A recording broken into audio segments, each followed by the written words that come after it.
What's shaking, everybody? It is Friday. It is the day before Texas v. Michigan. We're under 24 hours. 24 hours from now, the game will be on. Whatever's going to happen is going to be unfolding in front of our very eyes. We're excited. I'm Jeff. He's Chad. We've been with you all week talking Texas, Michigan. We're going to do it one more time leading into one of the biggest games, non-conference games that Texas has been involved in this century. You can probably put that all on one hand. Last year's Alabama, 2006 Ohio State, 2005 Ohio State, and this game. And I don't know that it's necessarily in that order, but I mean, this is really rarefied air. It's been a lot of fun. Like, comment, subscribe to the page. We're not going to hammer you over the head today. Like the damn thing or don't. We would like for you to. And by all means, jump into the specs chat. We'd really like your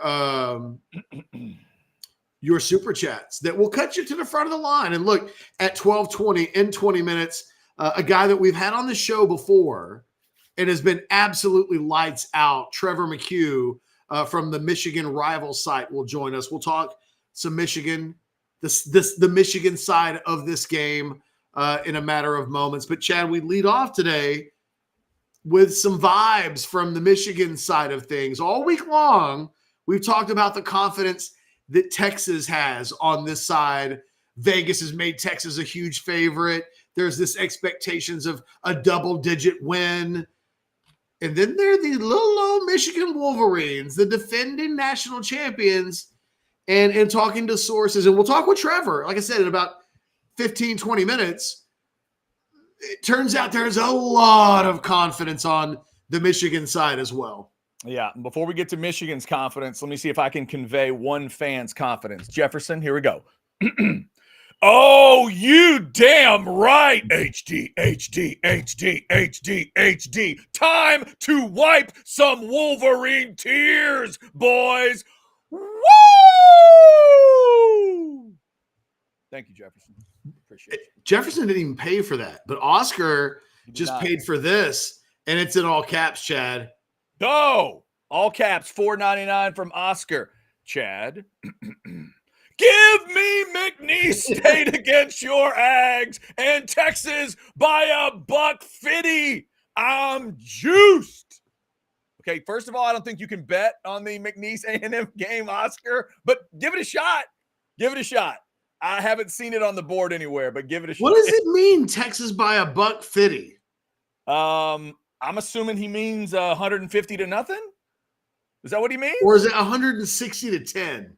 One, you know what? To be fair, he's not saying it's a shutout. Like Michigan offense might get one drive, and then you got to feel, 160 to 10. Let's go with that.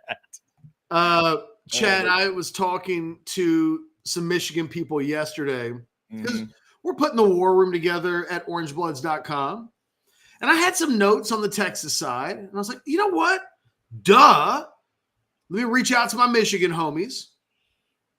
Let me see what the vibe is in Ann Arbor going into this game. And I don't know what I was expecting. It's got to be weird for Michigan people this week to hear, what do you mean we're a 7.5-point underdog at home? Absolutely. It'd be one of the first questions I think we got to ask Trevor is, when was the last time Michigan, I don't want to say this disrespected, right? I mean, Vegas isn't trying to disrespect Michigan. This is not Drake and Kendrick Lamar. There's no beef, right? But the unintended consequences of 7.5 is that Michigan, the defending national champions at home, feel like, what, are we some busters? Have people forgotten who we are? In talking with a few Michigan people yesterday, they're very confident going into this game, Chad. They are equally confident, I think, as Texas is. These are two confident teams, two confident coaching staffs, two confident fan bases, both of whom feel like, you know what, in week one, we didn't really show a whole lot. Because Michigan's convinced one of their aces up their sleeves is that they're going to play orgy at quarterback a lot more than they showed in their opener against Fresno State, and that part of their pathway to victory on the offensive side of the ball is certainly mixing in what he will give Michigan in a change of look at the quarterback position. But that's just one level of confidence that is like overflowing from the pores of Michigan people. There are even more specific reasons for their confidence. They fully believe that they will absolutely handle Texas this weekend. Yeah, and I think the ingredients that you threw out in the war room is where the focus needs to be when everybody watches this game. I think it's all up the middle. Michigan believes that they can run the ball on Texas. Why wouldn't they? And they believe they can stop Texas running the ball. Why wouldn't they? That's their DNA. That's where some of the strength is on this team. And, they look for whatever they didn't look like at times last Saturday. When they needed to, they kept the ball. When they needed to, they got first downs. They got 34 minutes of time of possession catch. They won by 3 touchdowns. There were different kinds of scores. I get that. But why wouldn't the Michigan team feel a little disrespected? I would if I was on that Michigan team. I absolutely would be like, wait, hold on, stop. 7.5, money pouring in on Texas's side, and national media saying we're going to get just stomped. We're not even going to be in the game. Catch, Michigan gets to play this game like you referenced, in a way they don't get to play a lot of games. And maybe it's a little bit of how Texas played last year. Some people thought Texas was going to Tuscaloosa and not going to compete. Some people thought Texas was going to get blown away by Bama 2 years ago. The game in Austin. Texas got to play a little freer, a little more chip on the shoulder. It's Michigan who gets to do that this week, and I think that's another thing the Longhorns are going to have to battle. Now, it's a Michigan team that has maybe even perfected the art of cheating. Oh, definitely that. Yeah, sorry. But there's like an underdog quality to Michigan where it's like, well, the world's against us. Michigan did this last year, right?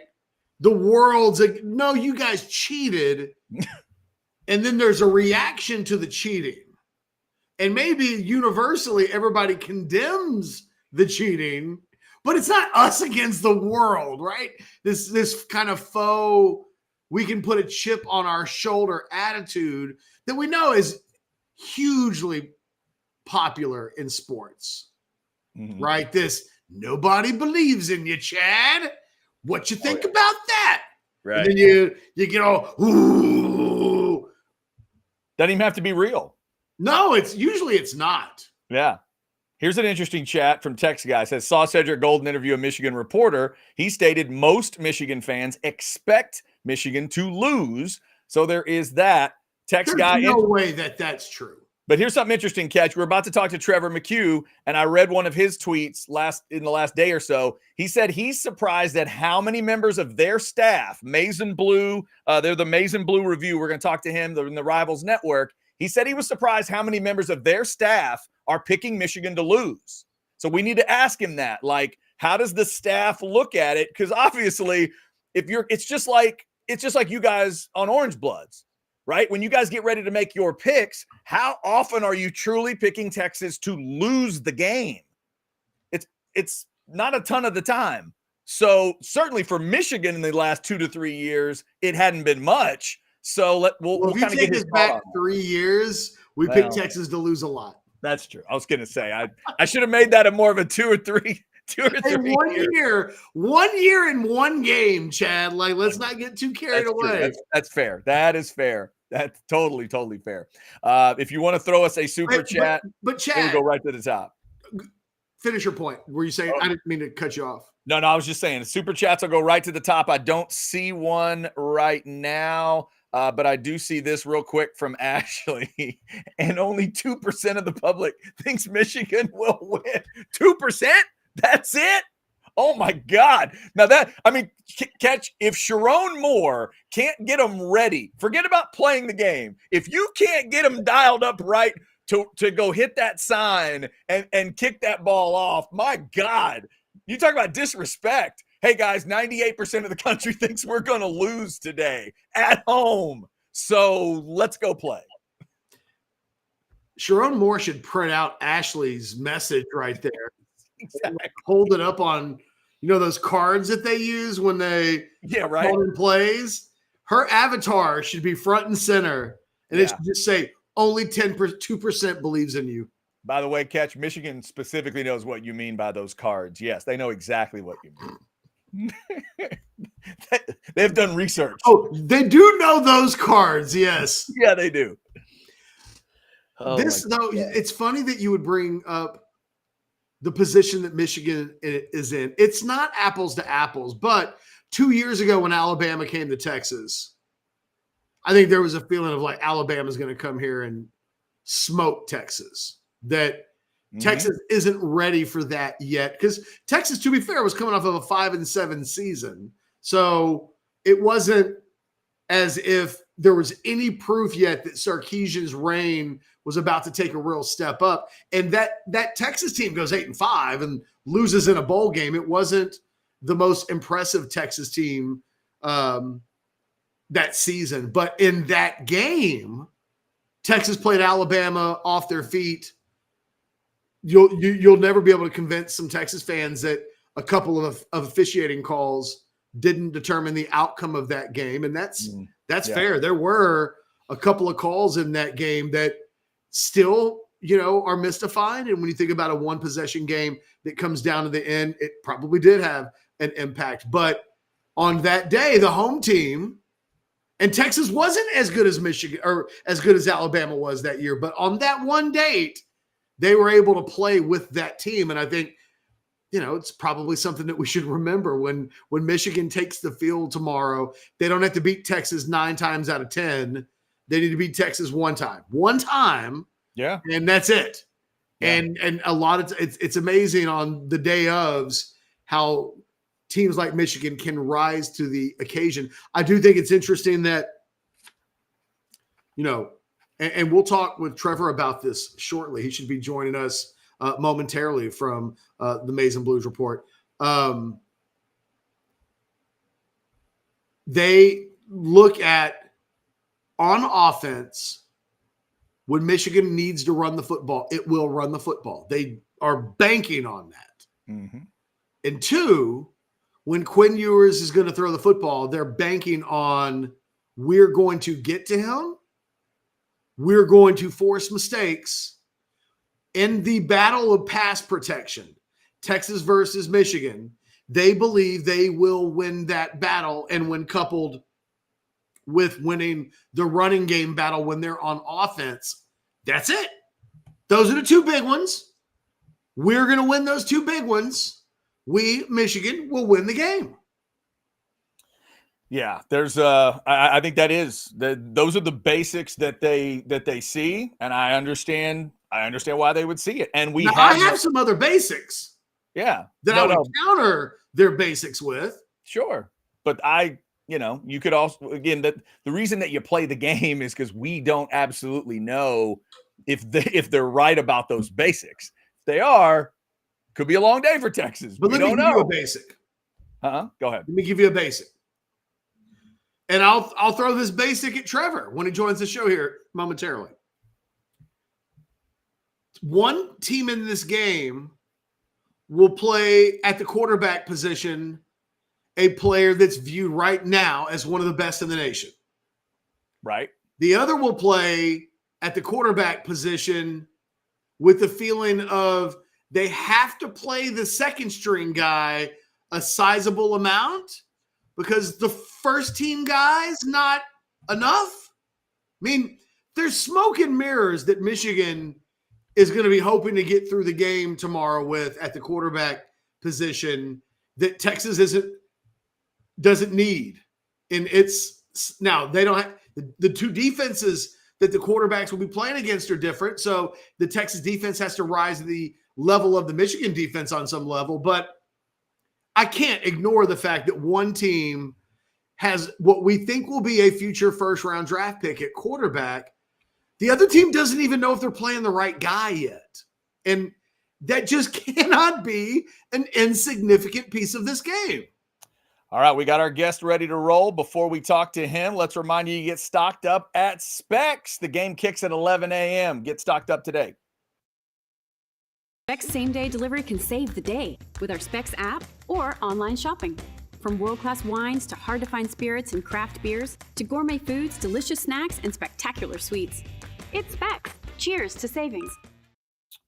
All right, why don't we check in Ann Arbor with the Maize and Blue side of things. Maize and Blue Review is where you check it all out on the Rivals Network. And no disrespect to any other guests we ever have on, maybe the greatest look that we have on when we have him on. This is some badass facial hair, kids. It's been too long since we've had him on. Get ready. Wolverine. What's up, Trevor? The beard is a little shorter, but the hair, I don't know if you can see it, the hair is longer. It's very Billy Lucci-like. Yeah, That may not completely hit home for you, but those watching will know that gorgeous, luscious look in the back. Oh, stop. That is beautiful. Catch, why don't you start right where you were there with the quarterback discussion, because I think it's a great place to start with this game. Well, Trevor, and look, you and I talked a little bit about this on text messaging yesterday. There's a lot of important elements. If Michigan's making the case that it's going to win this game, and we've already been talking about it on the show, right? It is when Michigan wants to run the football, they will run the football. And when Texas drops back to pass and there's a battle for pass rush, either getting home or not, Michigan anticipates winning enough of those battles that the game is defined largely by these two elements of the game.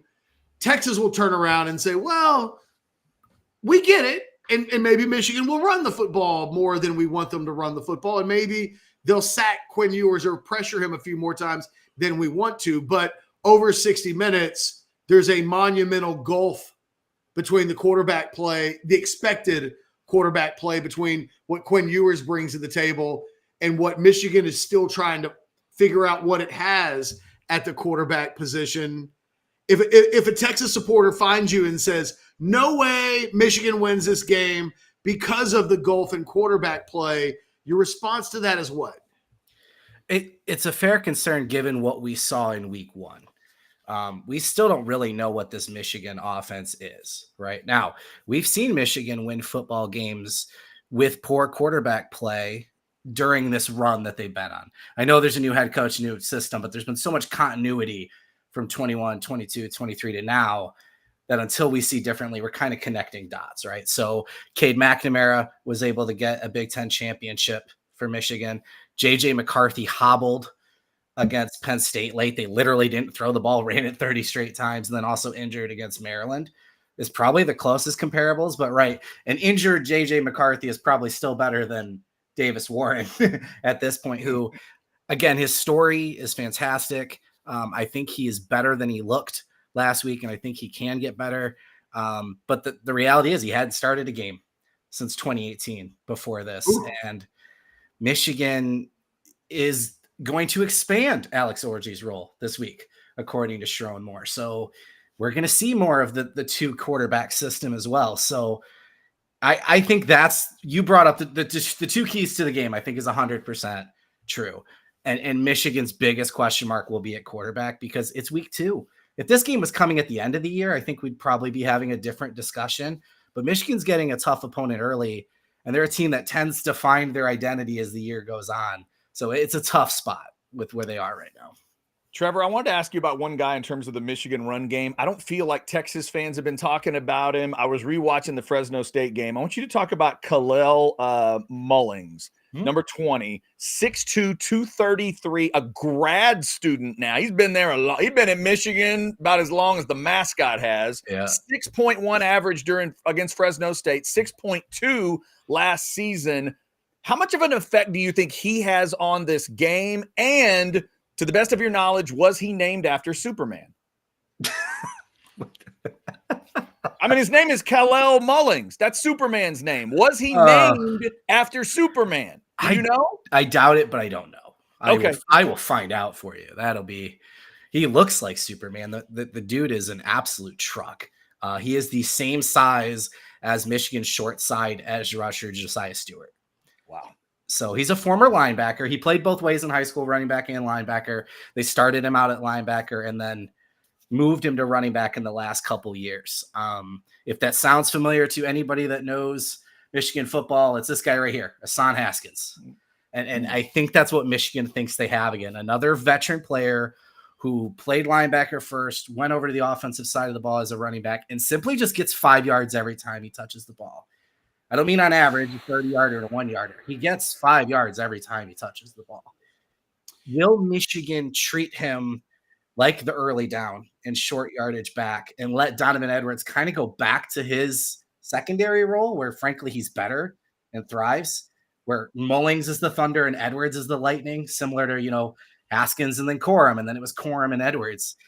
I think they wanted to give Edwards the chance to be that bell cow, but it's got to be Mullings, because back to the quarterback conversation, the biggest gap that Michigan will not make up this year is what J.J. McCarthy did on 3rd and long last year. Unfathomable statistics on 3rd and long. Davis Warren's not going to do it. There's just no way. So you need 3rd and shorts, which means you need 2nd and 5s, 2nd and 6, and you're going to need Mullings on those early downs to get the 4 and 5 yards. I think he's probably going to lead the team in carries, and if Michigan wins this game, it will be because Mullings has a good game.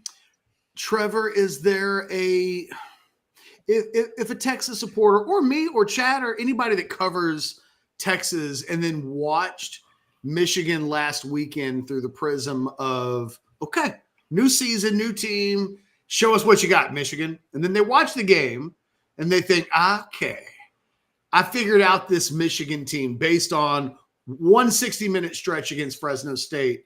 You would tell them the thing you don't either know or have right about Michigan is this, that this team, regardless of what maybe you thought you saw against Fresno, this is really what this group is about. Well, we're hoping here in Ann Arbor, at least the thought is the offense isn't that, right? Calling that vanilla from a play calling standpoint is an insult to the ice cream. Okay. It was the blandest play calling. There was no rhythm to it whatsoever. They also did some really bizarre rotations on both sides of the ball, but especially at wide receiver, where Peyton O'Leary, who's a former walk-on and kind of like a popular camp star, but never gets onto the field, played 10 times more than Fred Moore, who is supposed to be wide receiver 3 and arguably the fastest guy on the team. And we saw Kendrick Bell, the younger brother of Ronnie Bell, get as many snaps as Samaj Morgan, who is in the contention to be the top receiver this year.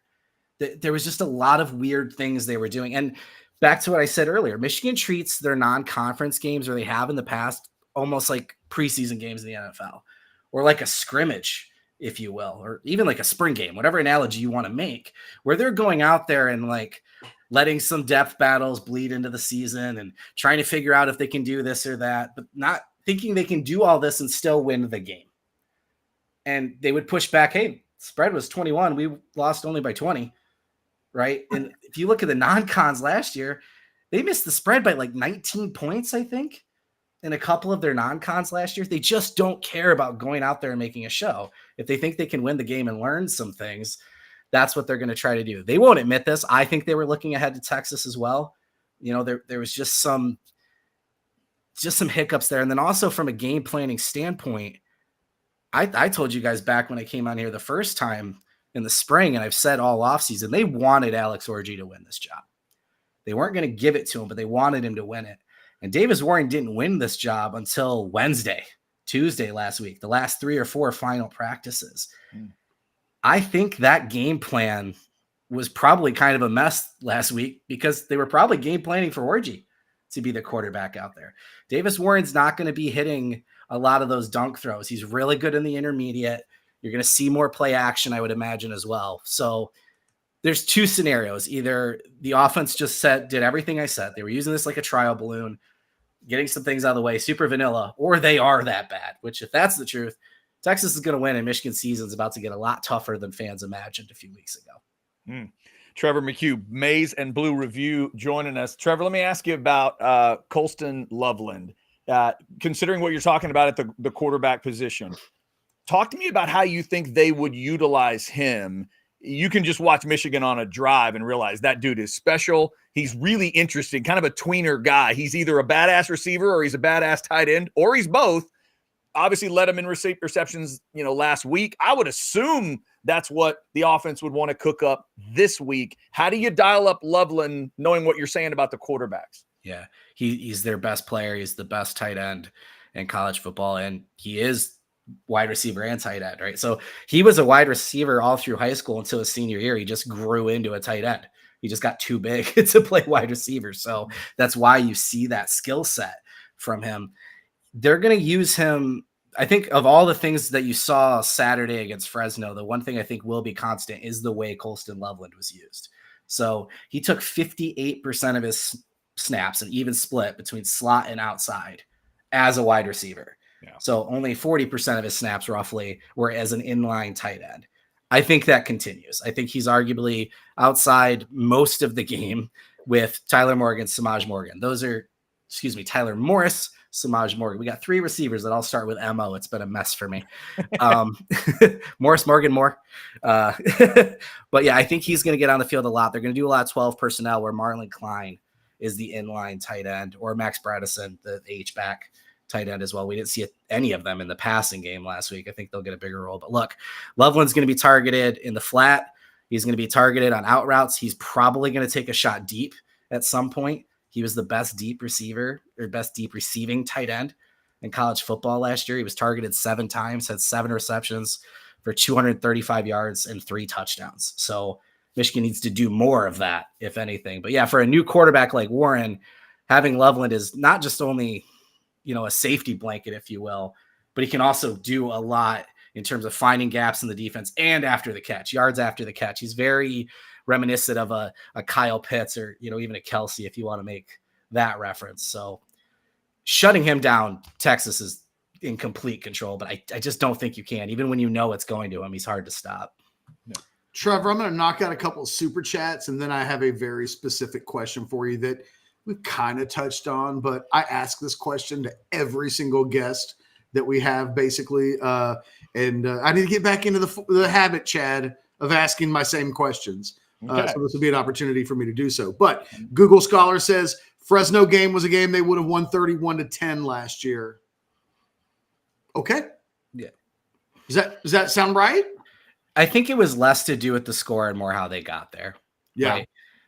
Obviously Will Johnson's trying to jump picks all game long.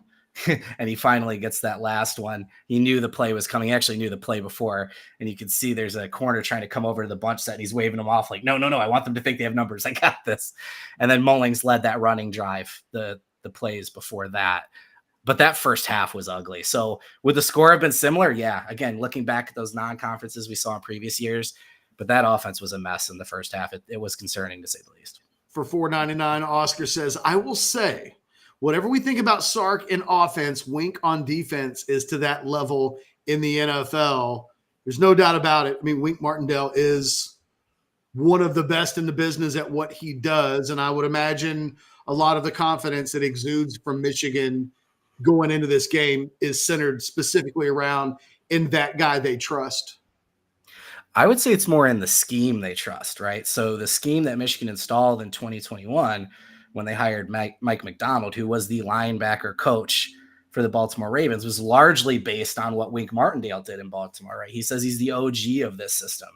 And then they moved on and expanded under Jesse Minter before now Wink came. So they're in year 4 of the scheme. Sorry.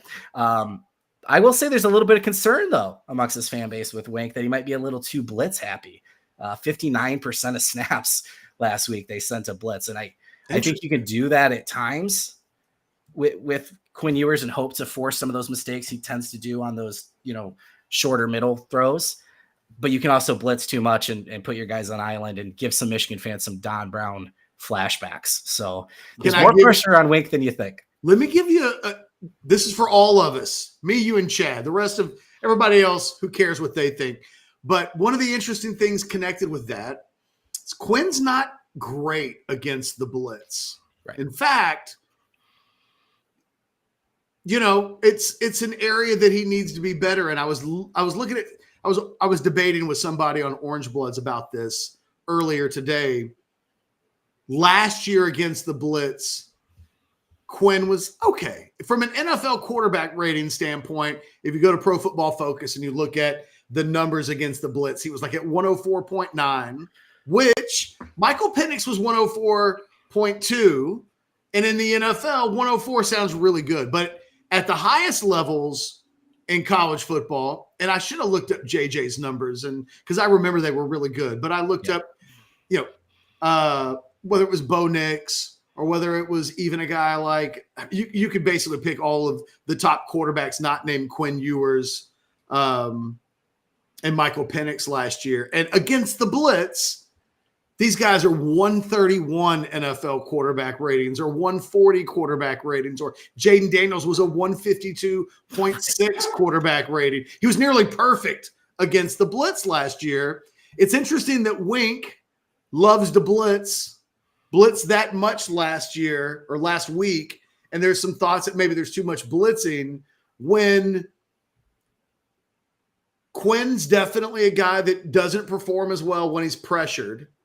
And if you don't blitz, it's hard to pressure because Texas does pass block so well. So I think it does set up there's probably a perfect amount of blitzing for Wink that's not quite 60%, but maybe it's like 45%. Exactly. And if they don't have to get home all the time for that to end up being pretty effective. I think the sentiment so that's it, like blitz, but maybe not that much, right? Minter tended to be on two ends of the spectrum. It was either like 25, 30% or in that 60% range, like Wink. It feels so like against Washington, Michigan only blitzed, I think it was 28% of the time. And I think this is where the sentiment comes from. The front four that Michigan has with Moore and Stewart at the edge, who generated 8 pressures last week, and Mason Graham and Kenneth Grant, who Texas fans are familiar with because you were trying to get them, can also create.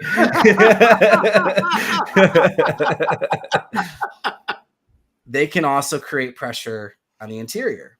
And what we saw against Fresno, and look, Fresno's not Texas, right? But what we saw was you're going to try to double team one of them, and the other one will get by. It happened over and over in that game. Mason was getting doubled or tripled, and pressure was still coming. So if they can create pressure with the front four, now you have a secondary that is possibly improved this year in some areas that could do some damage to linebackers that can also blitz, which is where the blitz comes in. Jayshon Barham is a monster, and again, as big as Josiah Stewart and fast. They're calling him a stronger Devin Bush, if any of you remember how good Devin Bush was good at Michigan as well. But it's about creating pressure and hoping. I'd say the one knock on Quinn, and this was similar with JJ, is he always tries to do a little too much sometimes, right? And that's why he's such a playmaker, and it's why he's so good against the blitz and under pressure, is making those extra plays. But sometimes that leads to a tip ball or just an interception. Michigan's going to have to pick off Ewers once or twice in this game to either score a touchdown or give the offense a short field to bail them out, right? That first touchdown last week came after an interception on a short field. So whether they end up blitzing all game or not, I don't know. But if they have to create pressure and hope they can force Ewers into mistakes and not let him take advantage of the speed Texas has and get a deep touchdown, because that's a key to Michigan victories too, is not giving up the big plays and hoping you can stop a high-powered offense in the red zone. So, Trevor, here's my question that I ask, I think, to every guest, like on a Friday before a game. 15 minutes into the game on Saturday. So first quarter's over. We're going to the second quarter. You will know that things are going the way Michigan wants them to go if it looks like this after 15 minutes. Oh, that's tough to say because we probably won't know until the fourth quarter. But I think as long as Michigan is either up or tied, and they've shown some ability to run the ball, and they've created some pressure. I'm thinking about the Alabama game in the Rose Bowl last year, right? Where even though Michigan made a couple mistakes and maybe wasn't in the driver's seat, you saw a couple sacks on Jalen Milroe. You saw he was uncomfortable, right? You could see where the game plan could potentially get to and work. If Texas is moving the ball the way they want to, or have hit a couple big plays, and on the opposite side, the Michigan offense has shown no improvement at all and is stalled out, right? We're like, this does look like the Fresno game. Then you're uncomfortable. But if they can come out and run the ball a little bit, create some pressure, and they're in a 7-7, 7-3, 10-7 kind of game, that's all right. If they go down like 14-0 early to Texas, though, I just don't see them being able to claw back. Trevor, last one from me. I saw a comment on social media from you about the crew at Maize and Blue Review that you said you couldn't remember the last time that many people on the crew were picking Michigan. We're picking Michigan to lose. So give me a sense of like how many people that is, and are you one of them? Yeah, it was split, I think 2-3, and 2 people had Texas winning. I think there's 3 scenarios that can come from this game. It's either going to be a close one, Michigan wins, a close one, Texas wins, or Texas beats them by multiple scores. When I saw that betting line get to 7.5, I was thinking, well, I'm taking that, because even when Michigan has lost games, in recent years, it's been close, right? I could see a defensive battle kind of forming where Texas wins, by 3-6, a touchdown, whatever. Michigan, similar thing, wins by 3-4-7, whatever it might be. Or again, the worst case scenario exists. The offense is rough and Texas gets a big win. I did end up picking Michigan to win. I went 24-20, just thinking that that's 2 field goals to 1 is basically what I was saying. I think Michigan's defense in the red zone will be able to hold them to a couple field goals. And I just don't see Ewers struggles on the deep ball at times. I just don't see them connecting on those big plays, right? Michigan's lost 3 games in the last 3 years in 3 different ways. Georgia, no offense to Texas. I think Texas is they are a national championship contender, and they're one of my top 2 teams right now. That 21 team was an absolute juggernaut on defense and lead on offense. Michigan just got overpowered. Don't worry, Texas fans won't take offense. They understand. Yeah. I told you in the spring, I thought Texas was one of my top 2 teams. I still feel that way.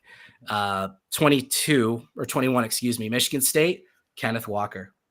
Michigan State just ran the ball throughout the whole game. And in the fourth quarter, we saw Kenneth Walker could not be stopped.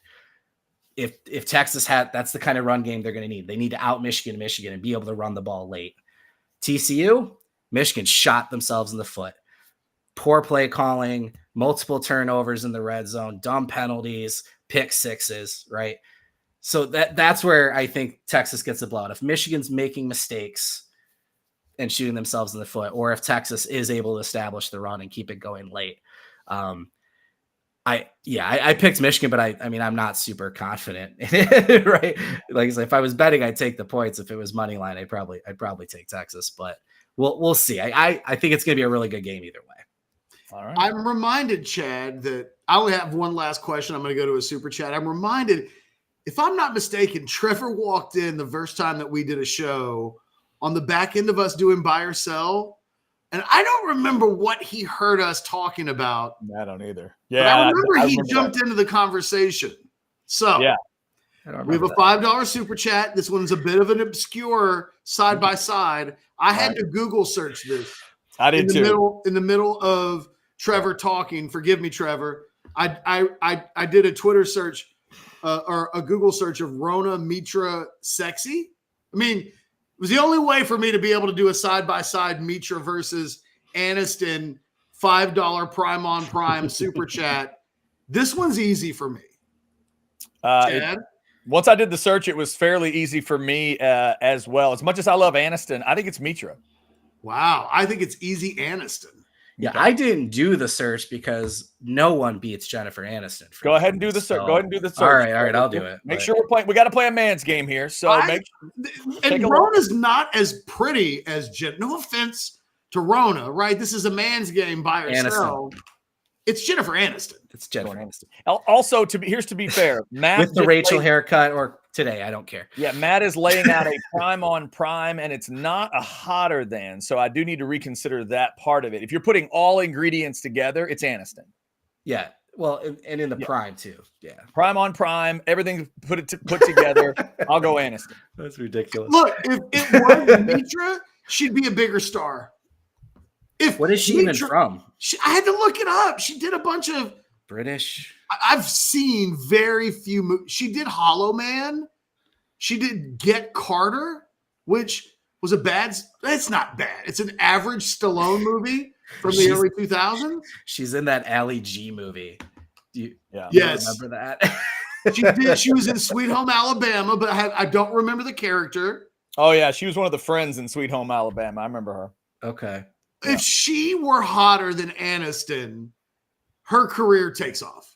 Because we love us some British women. I like that. That's how you compute it in your head. If she was hotter than Aniston, she would be more famous. That's a weird way to look at it. I don't know that that's necessarily true.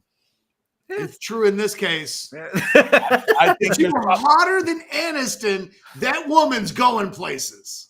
I get it, but there's probably a lot of women that would be considered hotter than Jennifer Aniston that aren't as well known. Okay, but like in her prime, she's doing Boston Legal episodes. Okay, that's fair. Hey, look, we all said Aniston, so that's Aniston was married. You did not.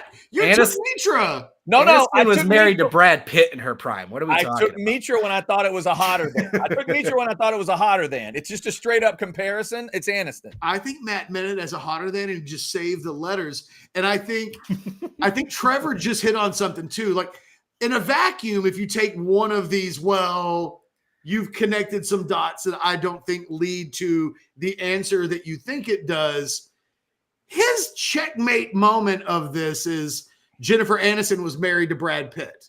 And you know what my problem is? I think she looks too much like a Kate Beckinsale, maybe. Oh yeah, that's a problem. No, but Kate Beckinsale is more attractive though. So it's like she's a poor person's Kate Beckinsale. Not necessarily that. She just doesn't like. Know Jennifer Aniston when you see Jennifer Aniston. I thought she was a poor person's Jennifer Aniston. But you're talking about this woman who at her hottest reminded you of Kate Beckinsale? There's an argument for that woman. No one's talking about if either one of these women are unattractive. Look at the three of us, right? Like, really? Yeah, okay. Right. We're not talking about whether they're unattractive or not. Okay. Hotties everywhere. Yeah.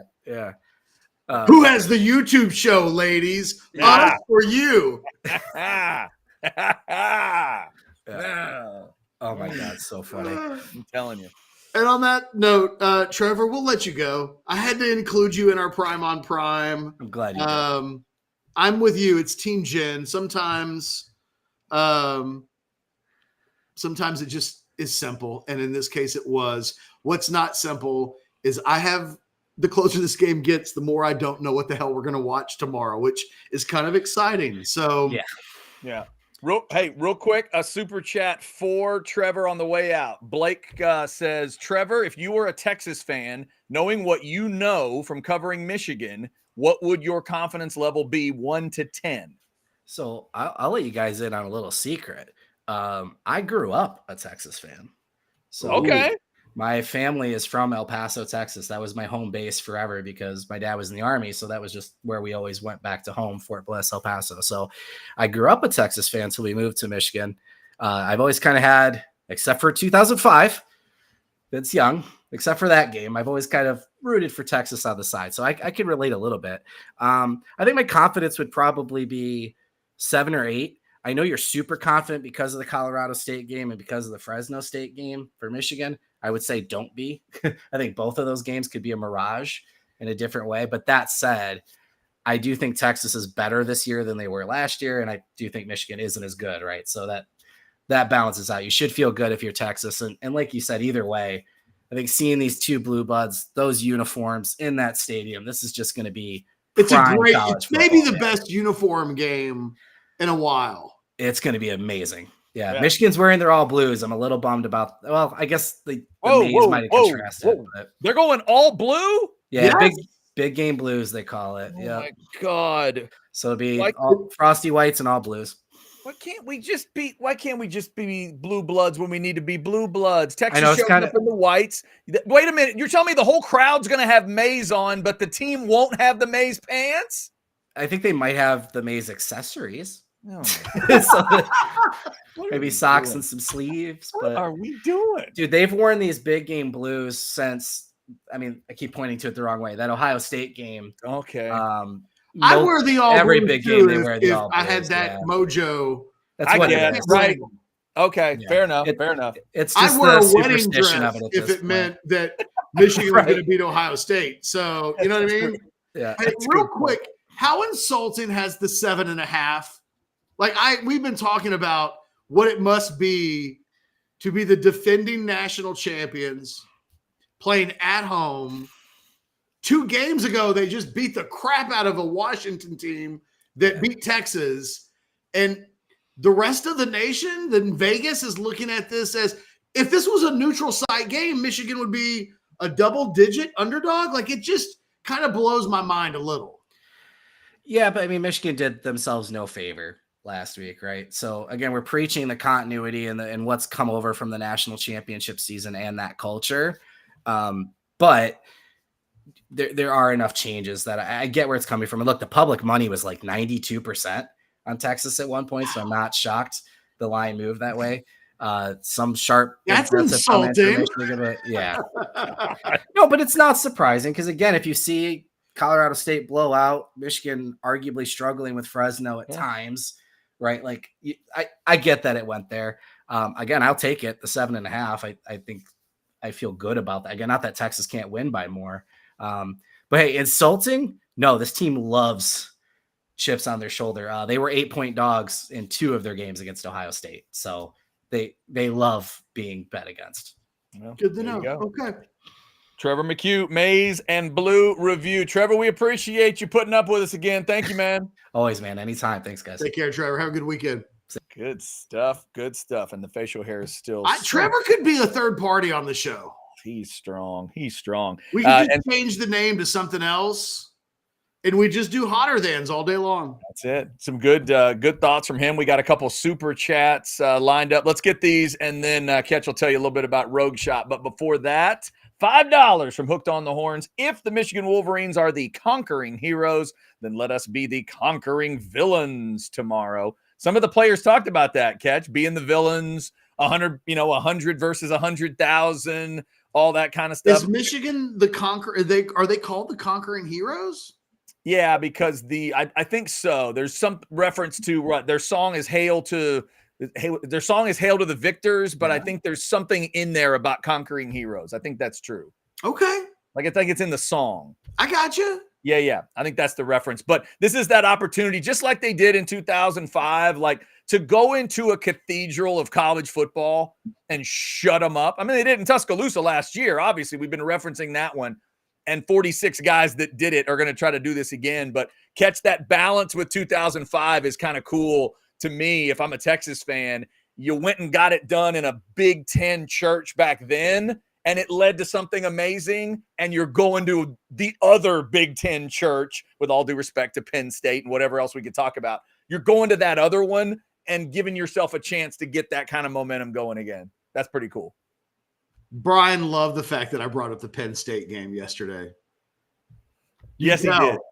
Yeah, he was like, nobody's asked me about that game in a while, and I didn't suck in it. I was like, yeah, you got after. You went right to his ego, right to his heart there. That was perfect. JR for $4.99. Thank you, JR. Would love it if you could replay Anwar's take for our guest and for him to comment. I know you probably can't, but it would be interesting. JR, we would not have been able to do that. That would have been interesting, though. Anwar did lay out a full argument of why Texas is not only going to win, but they're going to whip Michigan, and Michigan has no chance to win this game. The no chance thing. Yeah, no chance. If Texas wins, the rest of us on the Orange Blood staff that picked Texas, yeah, we may not get any juice at all from that. It may be just Anwar. I'm telling you. And it also might be that if Michigan wins this game, look, there will be, I will receive some cat calls. Yeah. It might be that Anwar overshadows me for the shit talk that would occur. Catch, he clowned me to the point that someone yesterday on the chat said, "Hey, Catch, you hear what Anwar said to Chad? Have you checked? What do you think about that?" Like, it was that distinct on Wednesday. The argument that Anwar threw out. It was absolutely wild. All right, Catch, why don't you tell the folks a little bit about Rogue Shop? Because win or lose, Rogue Shop is going to be there to help on Saturday afternoon. It's true. It's here to help on Friday afternoon. If I'm being completely honest, we hit the countdown and I was like, you know what? It's been a rogue-free day for me today, but it's not going to be a rogue-free show. Look, Rogues, it's real simple. Everybody's got stuff they deal with. It's all a little bit different. Nobody's ever the same. You can look through all my family members, and some don't sleep well, and some have anxiety, and some deal with pain. I think about my uncle and like the salve, he rubs that on his joints, and it makes his life better. That's it. The products make your life better. And there aren't enough things in this life that just flat out make your life better. Rogue Shop does. And I don't have to tell you how it will make your life better because I don't know what you are specifically dealing with. But if you go to the website and look, if you go there, there's a little chat function. You can ask Shar. She will be there immediately. She'll say, hey, what are you looking for? How can we help you?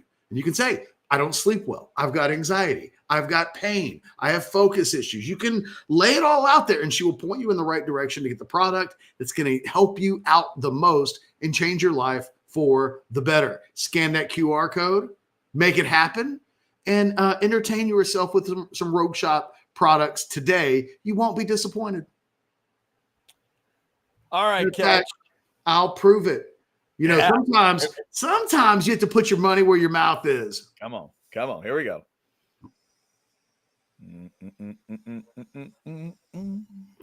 Rogue Shop. Let the smoke go, ladies and gentlemen. The more you cough, the more you get off.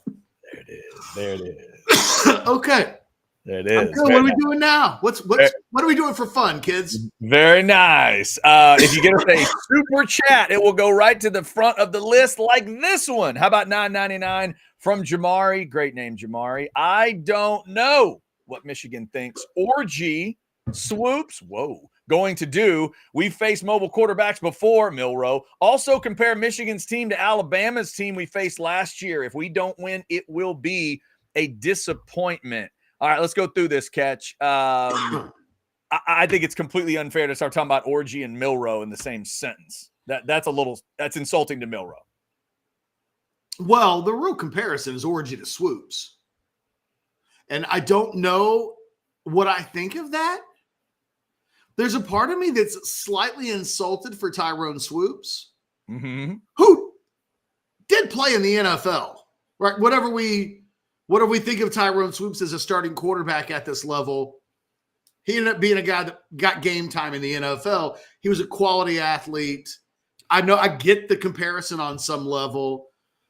And then I wonder, is Orgy a better athlete than Swoops? Is he faster? Maybe that's actually a decent comparison, but yeah, I don't know. It's been half a decade since Tyrone Swoops has been on a college campus. So how would you compare these two teams that they're facing here? Because the one they faced last year, T-Town, the one they're facing this year. How do those teams stack up in your mind? Is that Bama team way better than this Michigan team in your mind?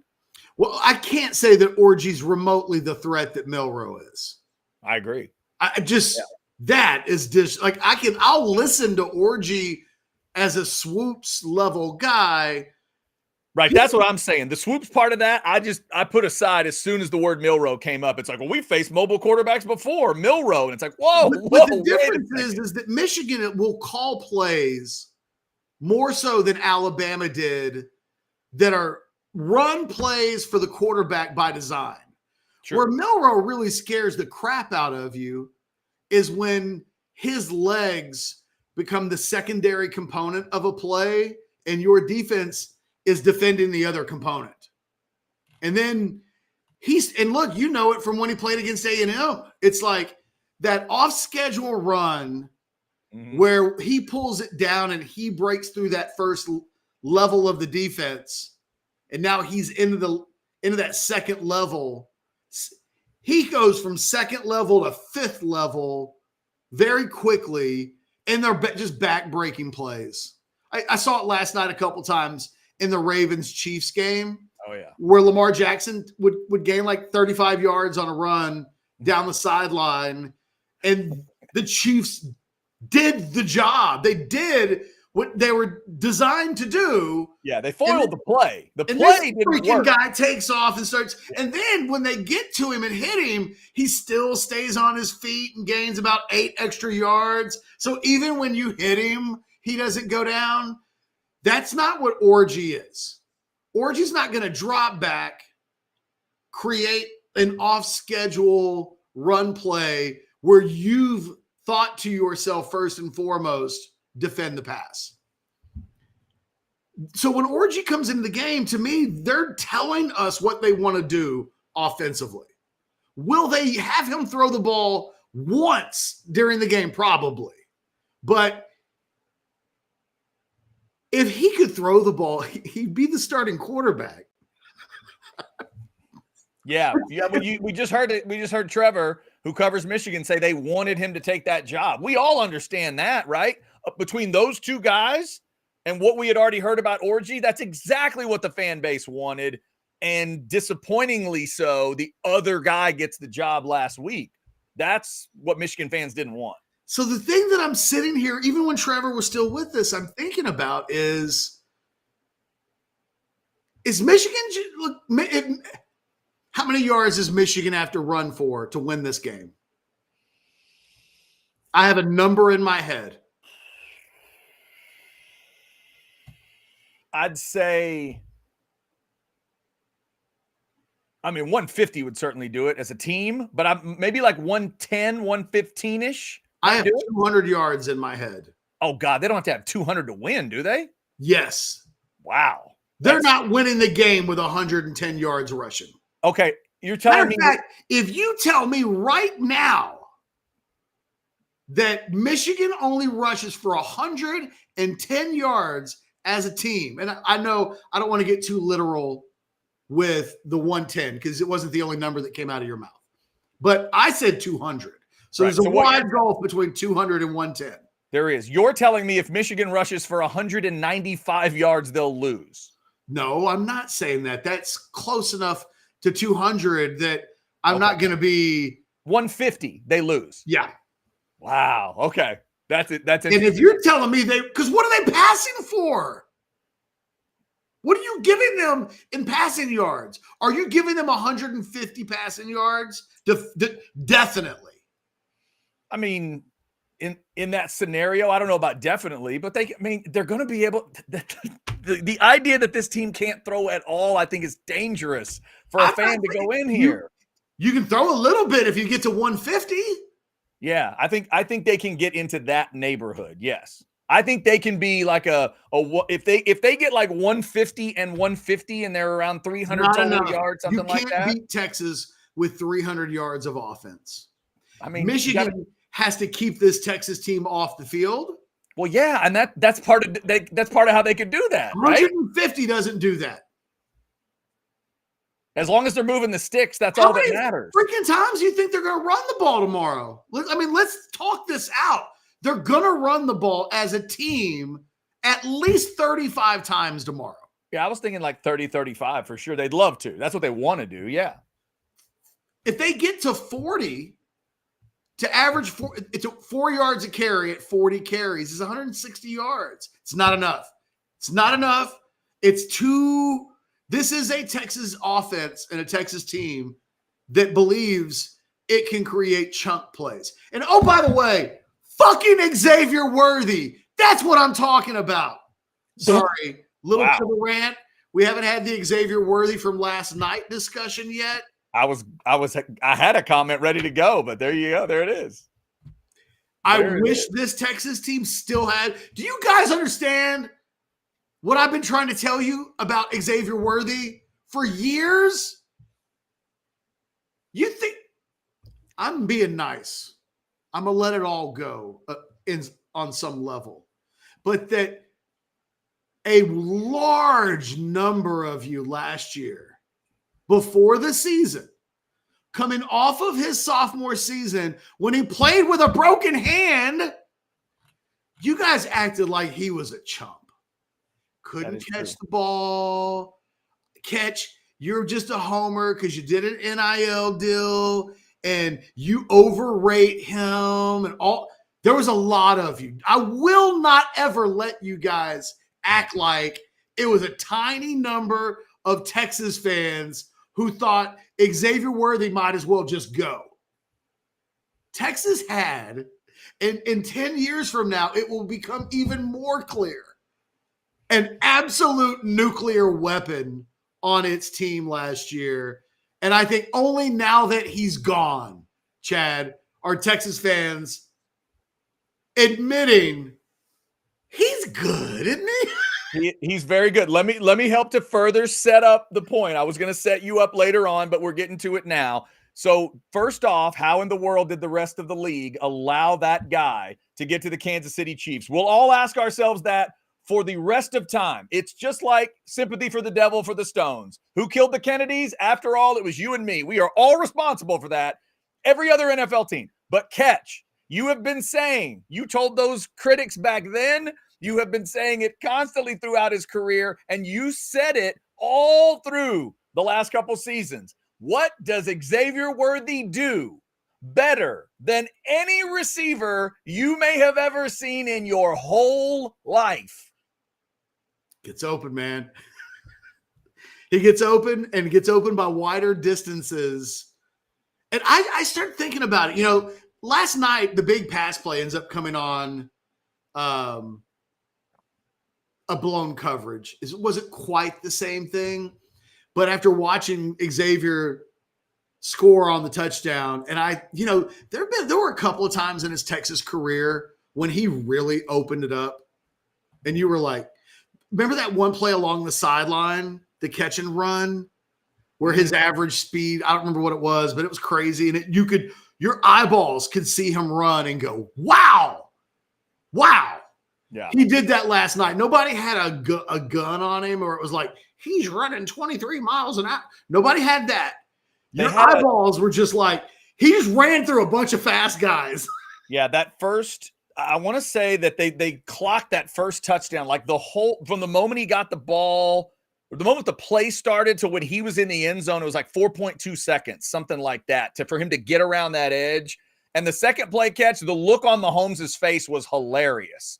Like, you were right. It was a busted coverage. Mahomes afterwards said he first thought it was man. Then he realized, oh, wait, they're in a zone. They just didn't put the safety out there. And he thinks all of that in like a half a second. And then went, well, obviously, I'm going to throw to the fastest guy that's ever gone to the combine. He's all alone out there. That's the easiest touchdown he'll probably ever have.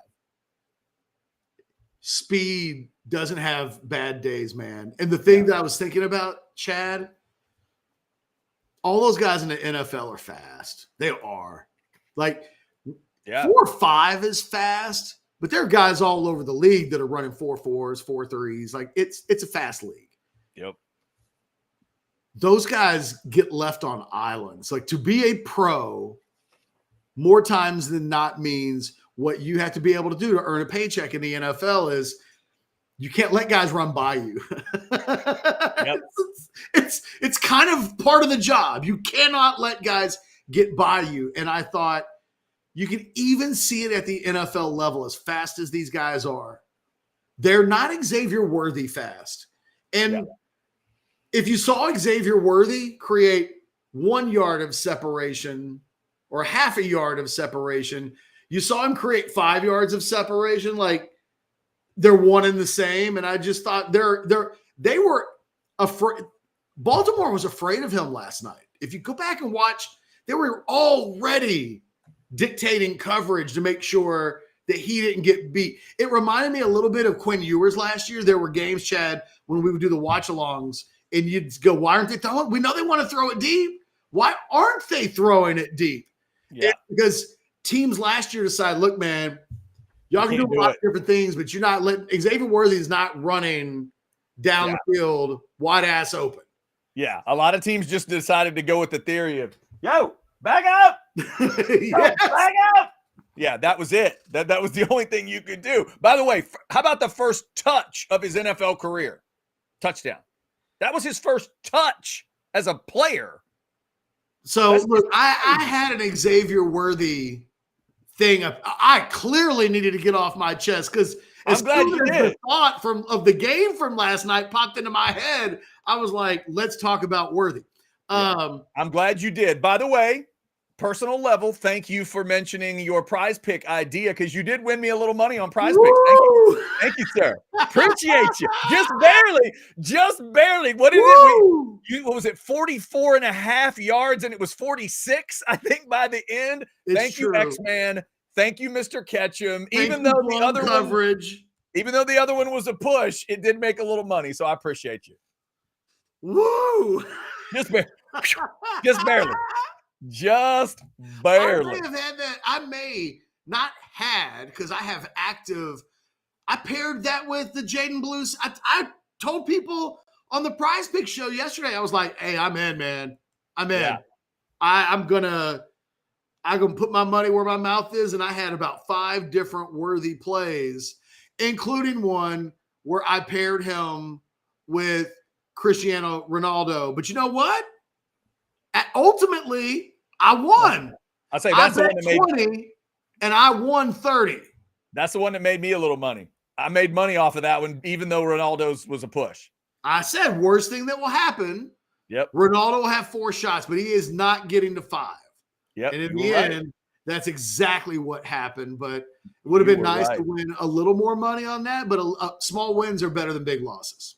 All right, so Ketch and I are both 80s kids, so we will appreciate a reference like this. Brad, $4.99 on a super chat. This Saturday is the plot of Footloose. Texas is Kevin Bacon entering a stale-ass old-school state of being. Sark will dance. Let's dance! Okay, I don't know if the majority of people watching the show know this about me, but I've seen Footloose 800 times. 800 times. Damn. That's a lot of Chris Penn. That is a lot. Oh, man. Look, man. I will start singing Let's Hear It for the Boy right now. That's a lot of SJP. That's a lot of Kevin Bacon. Whew. You got to understand, man. I am a kid from the 80s. Yeah. And I came from a single parent. Yeah. So I watched a lot of HBO, but all the time. And you spent time in a dance repressed town, Waco.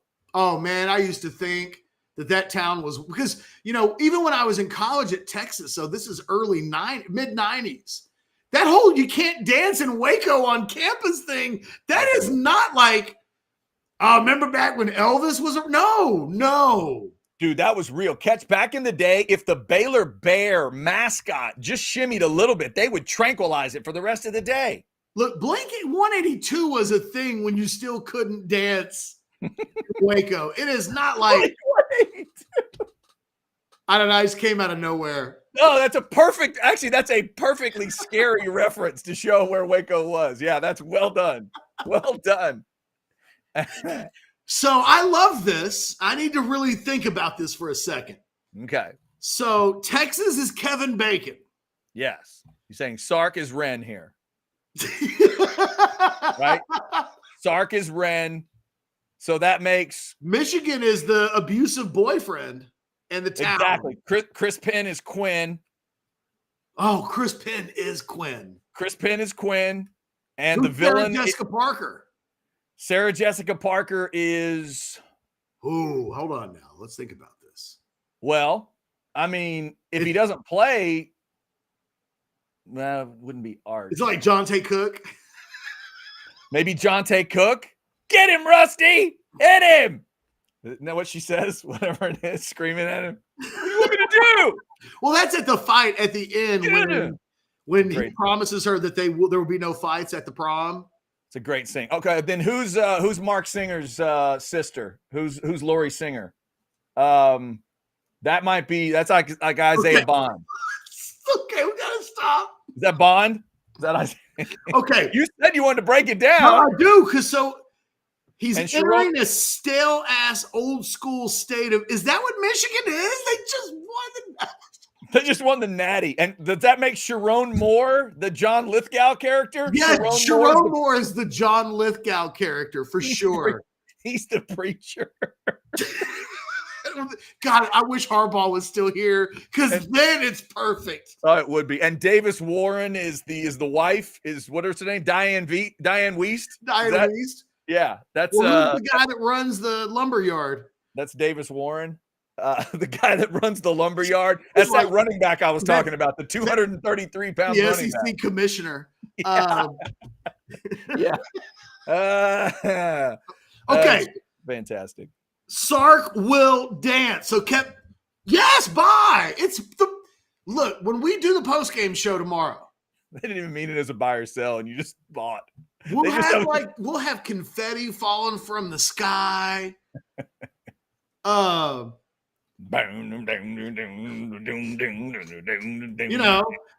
Bacon was the first shake the haters off in that dance. Yeah.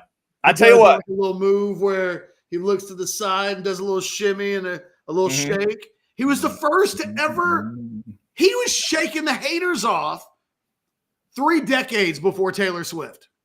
I tell you what, if Texas beats Michigan, how much are they going to need to win by catch for us to sing the Footloose theme on the postgame show? Oh, I mean, if they win just by 1 or 2 points. You could almost have me do that in another 45 seconds if, I get enough, because I love that whole soundtrack. So how about double digits? If Texas wins by 10 or more, which you're predicting, right? Your prediction is 18 points, right? I officially I feel like I've painted myself into a corner because I said they would win by 3 scores and I meant 17, not 21 when I said that. 3 scores is 17 points. Yeah, you could make 3 scores 9 points if you want to get silly. It would be a silly way to do it, but you could. That would be very disingenuous. That'd be really silly is what that would be. Technically, I meant 3 safeties, guys. 6. When you said 3 scores in your 10 thoughts, I immediately thought 17 points. Okay. Yeah. So I'm not going above 17. I think my final score was 33-16. 33-16. Okay. All right. Or maybe 34-16. I don't remember exactly what it was. I've got Michigan on 16. About 34-16. That's where I thought you were, was 34-16, but that's 18 points, right? So maybe I did go up by a point because I don't know. We'd have to look. At the end of the day, the closer we get to this game, the less, if I'm being fully transparent, I feel like Texas will win the game, but I can see a really close game. And really? It wouldn't be a shock. Imagine that. Hang on. I'm being told we missed a super chat, and I don't see it. Soto, thank you for sending an additional $1.99 to tell us. Are we done with Soto? I'll find that. I'll find it. Yeah, we may need to go. Search that up. Soto says y'all skipped my first chat. Soto 806. I did not see that. We'll flash this up for now.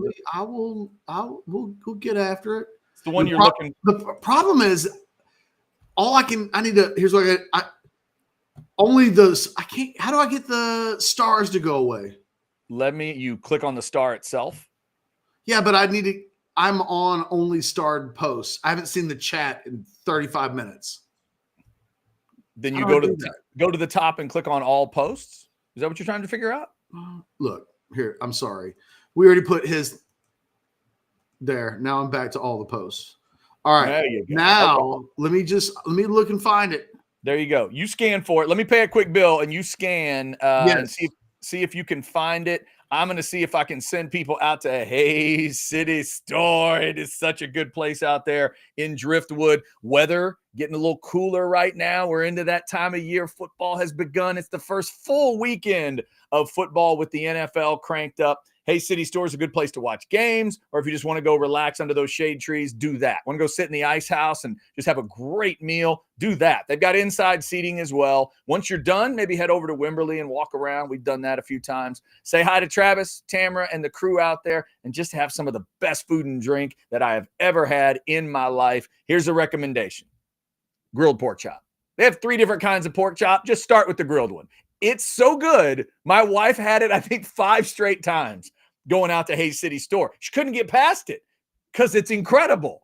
It's amazing. They serve it with the side of the cream gravy, and it's just heavenly. So if you're looking for something maybe a little different, maybe you're not a pork chop person all the time. You've had, I've had too many burgers. I do too much of this. I can't figure out what I want. Just go have that grilled pork chop and tell me I'm wrong. Hayes City Store out there in beautiful Driftwood.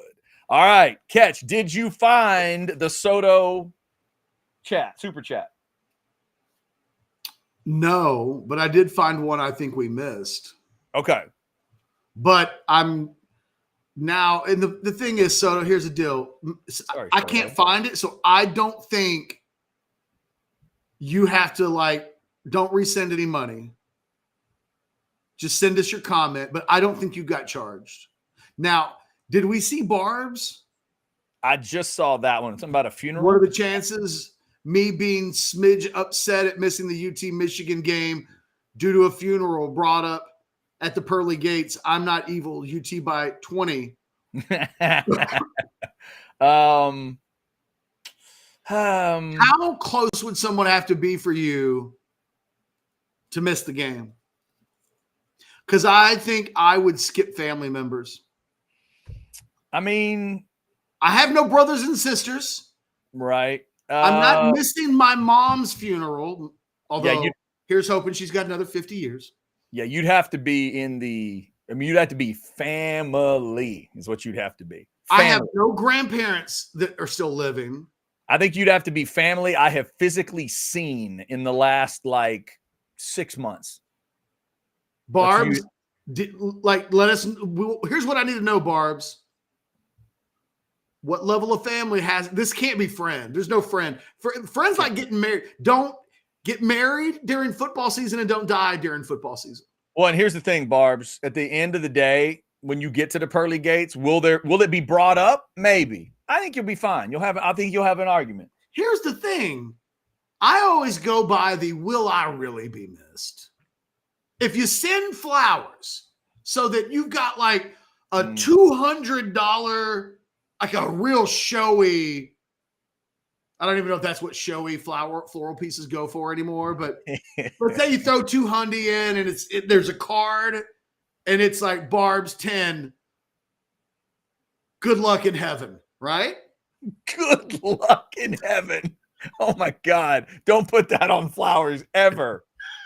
Enjoy the pearly. I only said it because he mentioned the pearly gates. So enjoy the pearly gates. You'll be missed. Love Barb's 10.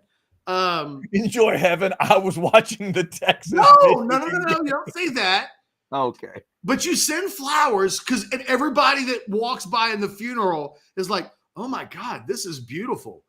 Who sent these? Because the card is there. It's like, yeah, what a beautiful arrangement. Who sent these? And it's like, oh, Barb's 10 sent these. Barb's 10. Yeah. You're good. You're good.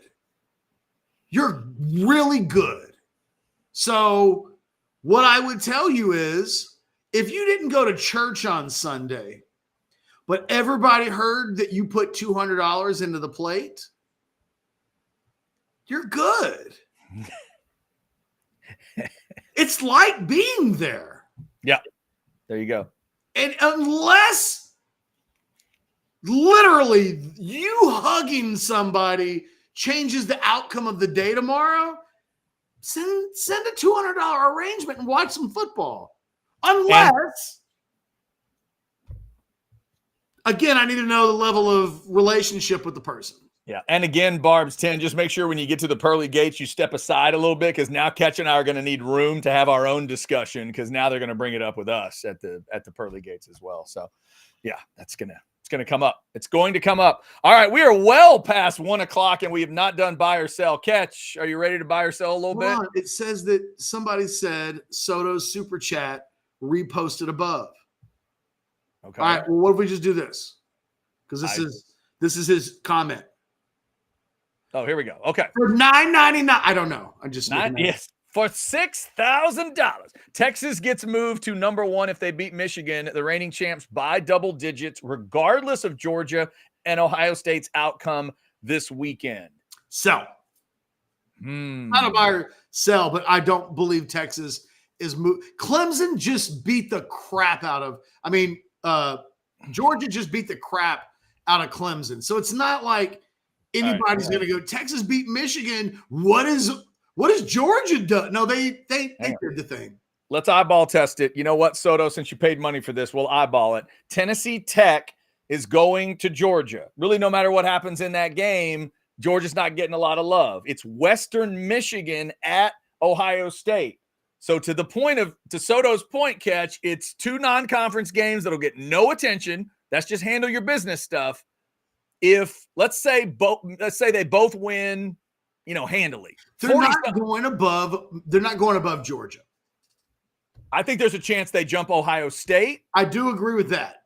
The chance they jump Ohio State. And Soto, I will not put it out of the realm of possibility because, look, we got to understand this. The question is, what are the chances of Texas getting moved to number one, not what are the chances that they'll jump Ohio State? Exactly. And the tough part, Soto, is you got 57 first-place votes for Georgia, but you have just five for Ohio State. So that's the kind of people you got to turn. I'm with Catch. I don't think it could go all the way to that level. It'd be cool to see, but I don't know that it could go all the way to that level. I think they could move to 2, though. They could move to 2. Thank you for that. And we're sorry, Soto, that we didn't see the super chat. Not on us. I don't know what. Only thing I can say, guys, regulars of the Specs chat, because we do want your super chats. If you send them either before the show starts or like 5, we've had a couple in the last week or two where people sent them before we started. I don't know. We don't see it, but I don't doubt that it was sent. Yeah. But I'm guessing maybe it was sent really early. This one's extra weird because then did you go back in the chat like you have before? No, not yet. I was just about to do that. And then I saw that someone said that the chat got posted. So then I just did that. I got you. Fair enough. All right. It is Friday on House Divided. Scottish guy coming up before we are done. We got. Let's keep it to an hour today. Yeah. I try not to laugh. I always try not to laugh when you say that. You want to buy or sell here? Let's do it. Who's first? I'll go first. Hit it. Buy or sell number 1. It's the eve of the big game. Your thoughts have not changed at all. Texas, but under the 7.5. Texas, but under. Yeah, buy. 24-20 Texas is my score. Buy or sell number 2. The hero of tomorrow's game won't be Quinn Ewers. It'll be Jaden Blue.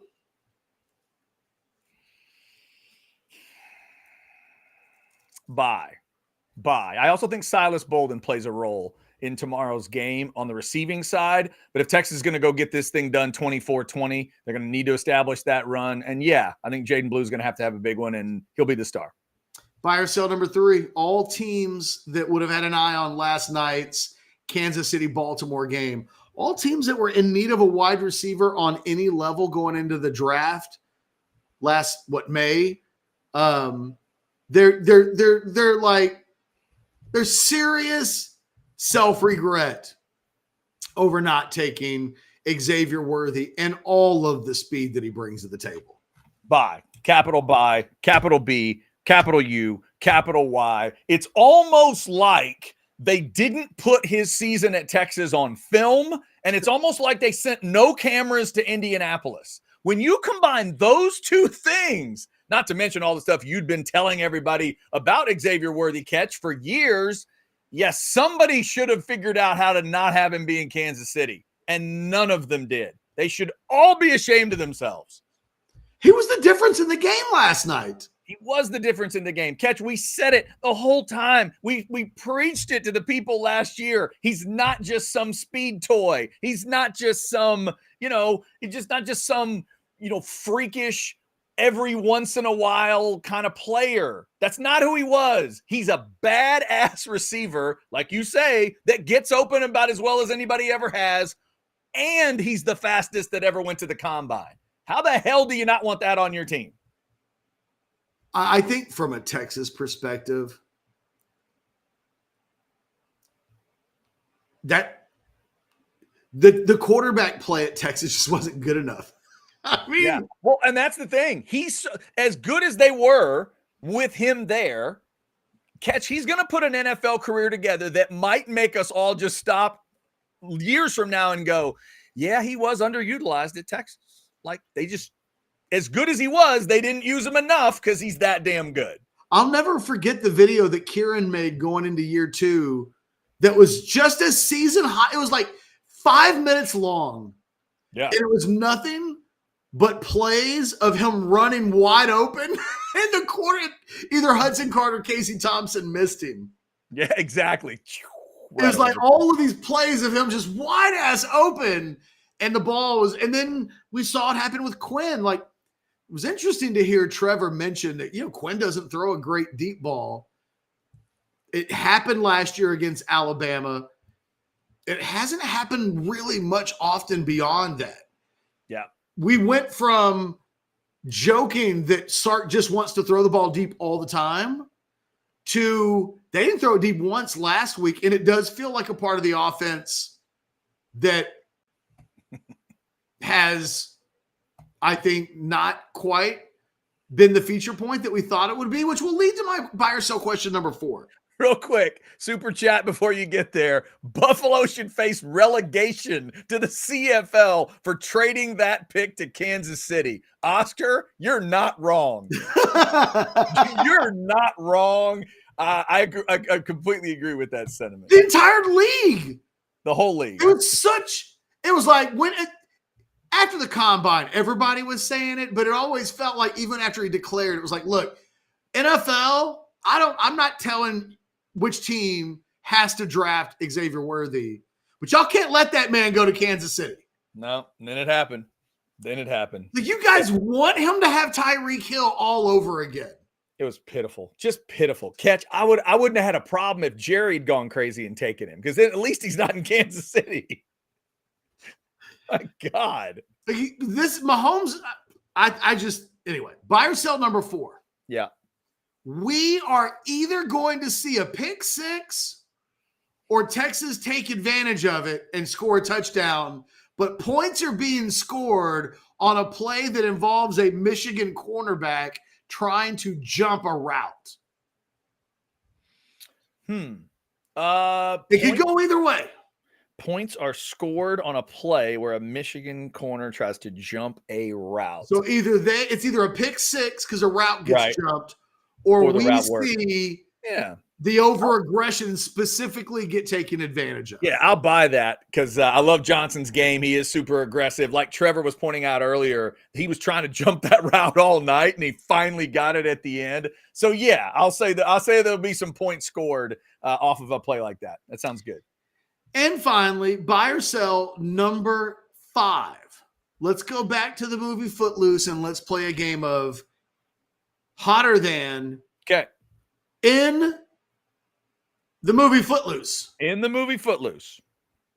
Kevin Bacon should have gone after the Sarah Jessica Parker. Sorry. Parker. Yes. Because the Sarah Jessica Parker character, which is a tongue twister of a phrase, that's what got me into trouble in the first place, was hotter than Ariel, and you thought he wasted his time with the wrong girl the entire time. Oh, sell. No, sell. I'm a big fan of Ariel. A big fan of the family. I was a big Beastmaster fan, and her brother's the Beastmaster, and she looked incredible in those jeans. And every scene she's in, she just takes my breath away. I have nothing wrong with SJP. Love me some SJP. That's not the SJP movie for me. There's some others that we could talk about, but I'll go with Singer every day of the week. I didn't think Ren was wasting his time at all. I questioned Ren. I questioned Ren's decision making. I did not. Once I saw her in those jeans, done. I totally got it. Am I judgmental for just? You are a little bit, but you know what? I don't want to say the judgmental thing out loud, but in the scene where she's wearing the red boots after having sex in the grass with the abusive boyfriend, she wears the red boots because she knows her dad. I mean, come on. I like My that daddy just hates these boots. I love that you're digging into plot holes in Footloose. Not a plot hole. I just, Or plot Ariel. point. I worried that Ariel was bad for Ren. That Ren was already dealing with enough stuff with the death of his dad, and clearly the entire family was trying to work through that.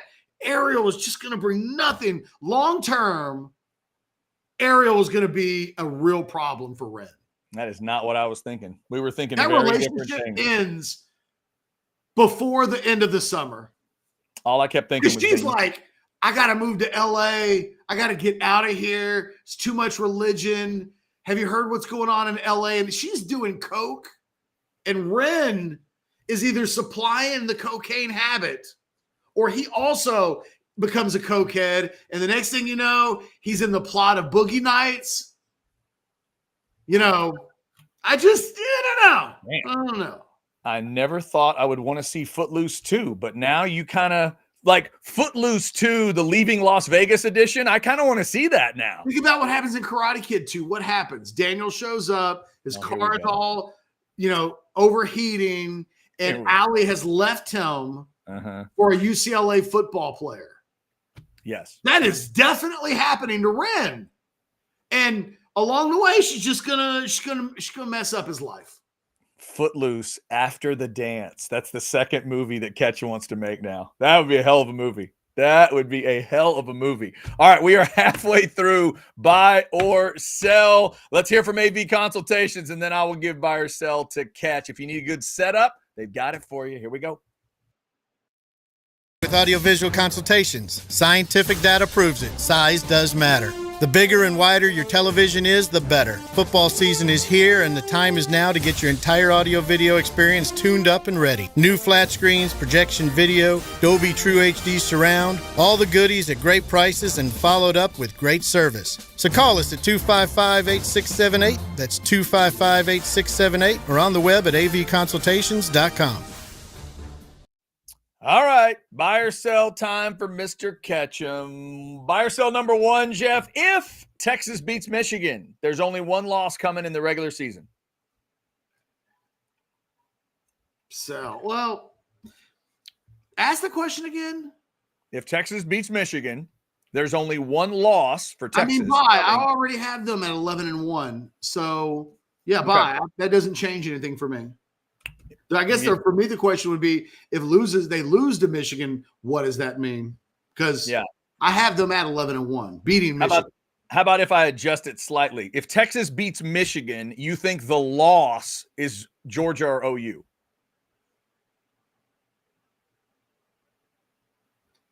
Sell, because I would still throw A&M in there as well. That would be one game that could be one of the three opponents that could make that one loss. Gotcha. All right. Let's go to buy or sell number two. I've got Silas Bolden on the more for 0.5 rushing plus receiving touchdowns on Prize Picks, and you think it'll hit? Just needs one touchdown of any kind. I'm going to sell. It obviously could happen. I think statistically, it's more likely not to happen than it does happen, which is why it's probably a red demon and not a green goblin on Prize Picks. And I don't have like a certain feeling that's like this is a Silas Bolden game. It could be, but I don't come into this game thinking to myself, he's definitely getting into the end zone. So I'm a sell. By the way, give me a technicality here. If he gets a punt return touchdown, that would not count towards this total, right? That's not rushing and that's not receiving? Correct. Okay, just checking. All right, Ketch, let's go to the NFL. Buy or sell number three. Cowboys beat Cleveland. Texans beat Indy. They're both on the road.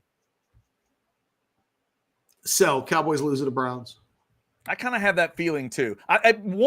Both of those things to me won't happen. It's tough to win on the road in the NFL. But I agree with you. I got a weird feeling that Cleveland's going to be. I do not think the Cowboys are going to be good this season. I'm not. Dude, we're rolling out Zeke Elliott at running back. I don't have confidence in the wide receiver unit. I've always deep down had questions about Dak. I don't know that this defense is. I don't think this is a very good team. It's a weird team. What's the line on the game? Have you even looked? I haven't even looked. Have no idea. All right, Catch, let's get a couple birthdays in here. Buy or sell number 4. Easy E would have been 60 tomorrow. Rest in peace. You and I used to get phone calls from heaven from Easy E. Prime on Prime concert. You'd rather see NWA than UGK. So I thought the Texan in you might come out there. So I'd rather see, the problem with NWA is, other than Ice Cube, they weren't really good rappers, really. Like, Ice Cube's doing a lot of work there. Too many of their songs are just, in retrospect, if I put an NWA album on, I find myself skipping through the most misogynistic of the songs that, we were cretins in the late 80s and early 90s, and there was just a whole lot of like women hoes, bitches, and stuff like that. And it just was like, now you listen to it, it's just like, oh, come on. Like, I get it. An oral sex reference. I get it. Right. So I think UGK, probably my taste buds in 2024. I'd rather hear about the drugs instead of like the misogynistic stuff. So there we go. Fair enough. Shout out to the NWA and UGK. And happy birthday to the memory of Easy E tomorrow. 60. Dude, a 60-year-old Easy E would have been a blast. Oh my God. Oh my God. Yes. That would have been a wild human being if Easy could have made it to 60. All right, Catch, let's finish up with, it's a rarity. This is a prime on prime hotter than combined with a today hotter than. You got to have both to get the buy. Buy or sell number 5. Shannon Elizabeth hits 51 tomorrow. Prime on prime. Shannon is hotter than Eva Longoria. Today, Eva is hotter. Texas girl versus Texas girl. It is Texas girl. Now, I've seen both of these women in person. Okay. Then we really have a contest. And both of them incredibly dressed down. Like, okay. I've seen them like everyday life. Yeah. Which in a way is a good test of hotness. Because if you saw them all broken down and they still looked hot, that's a big indicator. I'm going to buy that prime on prime, Shannon Elizabeth, normally dressed in her prime, stood out in a crowd more than Eva Longoria did. Okay. When I saw Eva Longoria once, it's like ball cap. I saw her at the Rolling Stones concert is where I saw her. Nice. She had better seats than I did. I would assume. I'd be pissed if that wasn't the case. And she was walking to them. Yeah, you got to watch her walk away to her better seats. But I do think both components of that I buy. There you go. All right, that is how we buy a little buy or sell. Let me scan for some super chats here. I don't see. Whoa, wait, hold on. No, did we do this one? I can't remember if we got this one and I marked it. $2 super chat from Mark. Buffalo also traded with Kansas City in 2017 and took Mahomes. Yeah, I guess that's true, Mark. Okay. Stop it, Buffalo. What are you doing, Bills? You're ruining it for the rest of us. By the way, Catch, we got an ultimate answer from Barb's. It's the funeral for the wife's. Oh, damn it. Yeah, Barb's, you got to go. You got to go. All right, Catch, let me ask a protocol question here. She'll never forgive you. Is Barb's 10 allowed? Is Barb's 10 allowed to go to this funeral and keep up with the game in any way? Is that allowed? I mean, you're either watching the game or you're not. I mean, nowadays you can't be on your. It's his wife's stepdad. Right. What about he's sitting in one of the first 2 rows? Can I check scores? No. I can't even check a score. Not when you're in the church. Damn. Put your phone away. Like, if you're there, you have to be there. Yeah. So, Barb's, I would invite. Fake COVID. Can he fake COVID? Barbs, here would be my suggestion. This is an old man suggestion. Attempt in 2024 to go media shutdown and watch it later. Then, while you're in the church and while you're in fact, don't even take your phone. Don't even take your phone. Let your wife know you are so dialed in, but record it at home. Do everything you can not to have anybody talking football around you, and try to get home and watch it organically later. That's really your only shot, I think. All right, look. Because Catch is right. You're in the family. You're right up there in the front. You can't be caught with a phone. So go all the way the other way and then watch it later. That's the only thing I could tell you to try to do. Was the stepdad a good human being? No, here we go. See, this is why the Pearly Gates discussion is going to happen. I'm assuming this was a decent person. Otherwise, I don't know. Why would Barbs would have already told us? Barbs would have said, should I feel bad about not going to the funeral of a complete moron? That would have already happened. I don't know that for a fact. Well, that we don't. Barbs, if you're still out there, Catch would like to look. If it's one of these where because that's close enough that when you bought that person a Christmas present, did it matter to you that they liked the present? Yeah, right.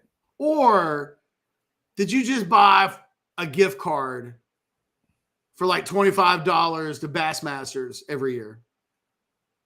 Because I'm giving you some wiggle room if you were like, I tolerated him, but they weren't married. They were married for 7 years, not a lifetime. I don't know. I'm on the fence. Okay, wait a second. Barb's just sent this super chat for $4.99. No lie, my son had a sty and was pulling for pink eye when the school nurse called. Huh? Wait. I think that means like now. Like now? Like your son was pulling for pink eye so he didn't have to go to this funeral and could watch Texas play Michigan? Is that how you interpret that one, Catch? Yeah. Oh, wow. Yeah, we're going to have a big table at the Pearly Gates. A lot of us are going to have there's going to be a line. It's going to be an Orange Bloods live reunion. It's going to be, yes. There's going to be a lot going on at the Pearly Gates. Holy moly. Okay, Catch, how about this one? Real quick. Look at this. Why are these people out there? Big Cheddar says, speaking of funerals, weddings in the fall, my cousin is getting married OU weekend. Chad, go to that.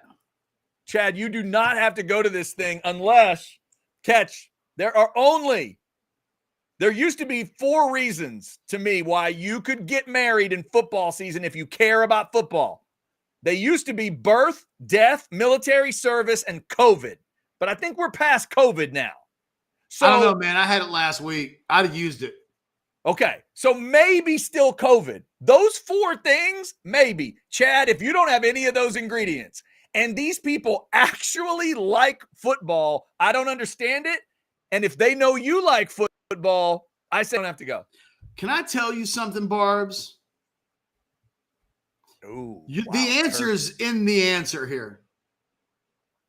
There's not a man on earth that readily accepts a bottle of Wild Turkey for Christmas with a smile on his face that would ever begrudge another man for missing his funeral because of a big football game. Yeah. That is not the way that dudes who get Wild Turkey for Christmas, that is not the way they see the world. Barbs, I totally agree with what Catch just said. I also think that now you got to go.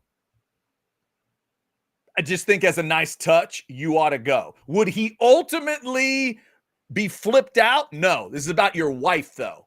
It's about your wife and that relationship.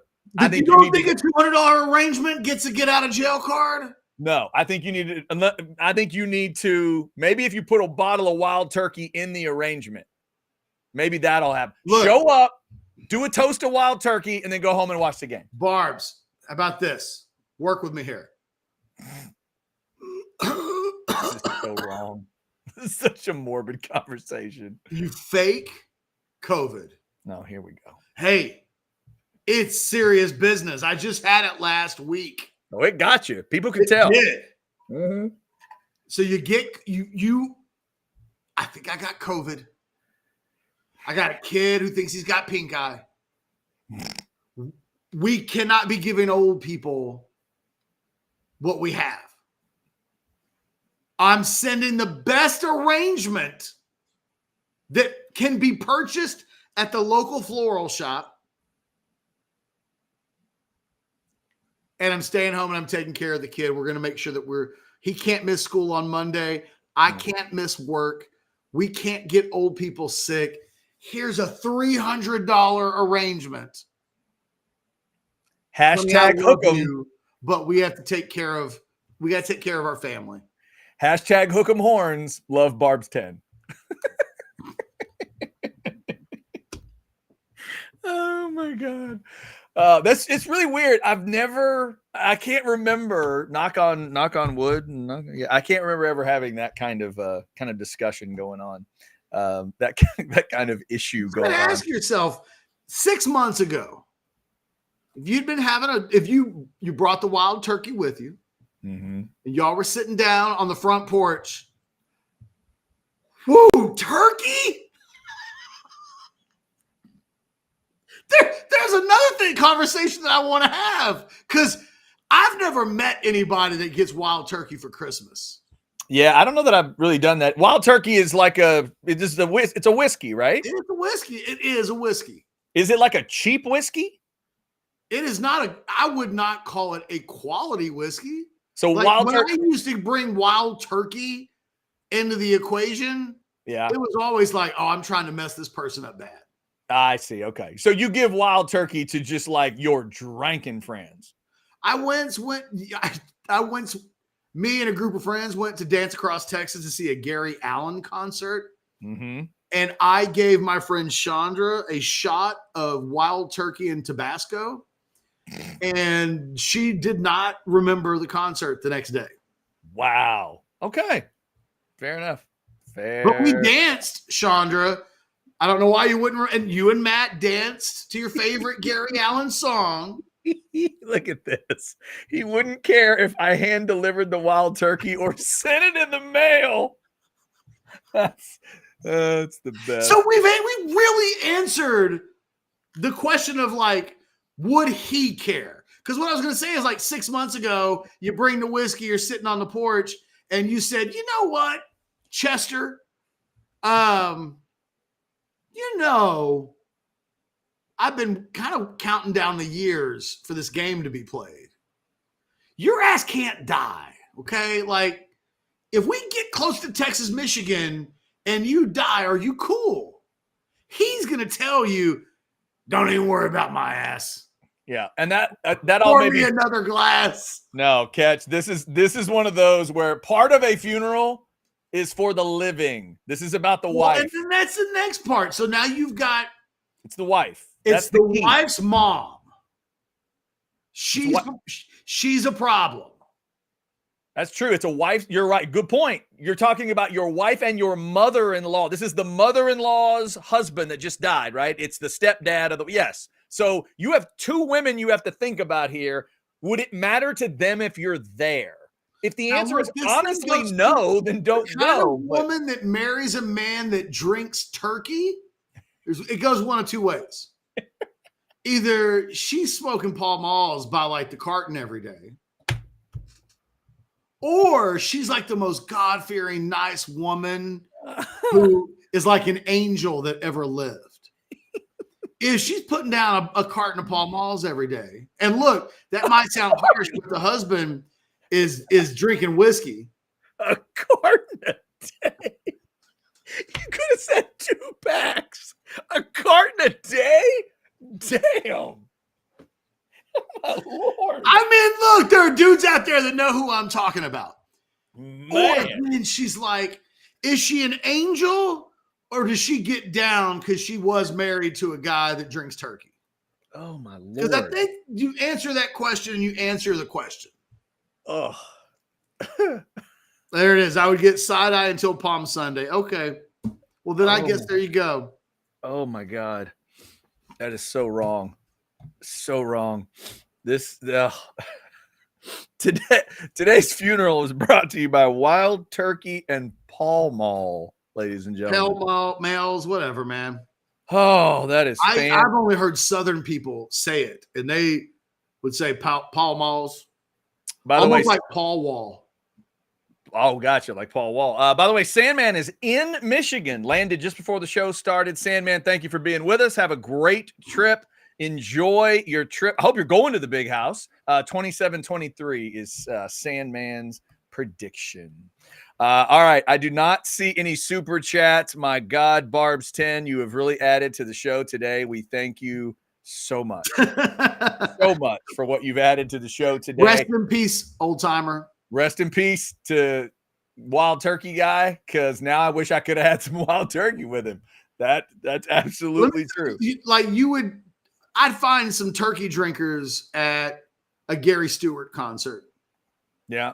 Yeah. That's true. Gary Stewart. You said Gary Allen back. It was the other show? It was a Gary Allen concert that I went to go see.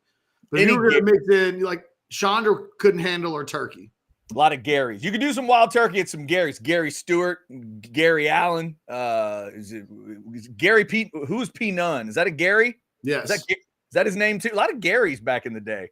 Not enough Garys these days. We need more Garys. We need like a badass rapper to come out of LA that's just named like Gary B. You know, Gary T.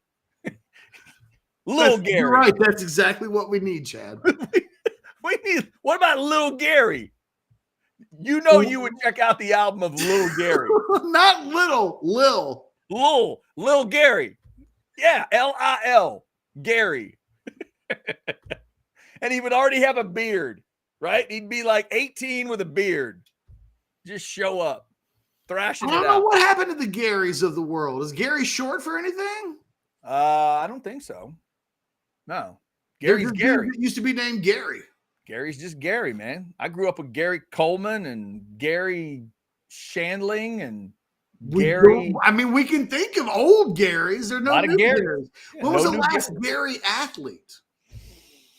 There was Gary Sargent. Rashawn Gary. That's the last name. Gary does not count. Gary. Hang on. I'll think of one. Gary. Kubiak. Gary Kubiak. My first Aggie quarterback. That's way a long time ago, though. I'm saying, like, he fits into the old ass people had a bunch of Garys back in the day, but we stopped naming people Caroline and Gary. Yeah, we did. Gary Moore, a badass guitar player back then, but that was way back. You know what? I have a painting of Gary Clark Jr. right there. Hey, there you go. That's a new guy. That is a new guy. Yes. Gary Clark Jr. is carrying all of the Garys on his shoulders. But how did we get there? It had to be his dad was named Gary, and they carried the Gary over. It's a Gary carry. Literally, it's right there. And I just forgot for a moment that I had a Gary hanging up on the wall. Somebody needs to get more pure Garys going. Straight up, just to start it with a Gary today. Not a junior, but like a Gary. But shout out to Gary Clark Jr. He is one of the newest ones we could think of. The only thing that would make this whole show better. What's that? Was if Barb's 10 stepdad's name was Gary. As fate would have it. Yeah, that would be wild. That actually would be wild. Barb's, thank you. Says y'all made my Friday, fellas. Hope the chat enjoyed it. We did, Barb's. If you want to throw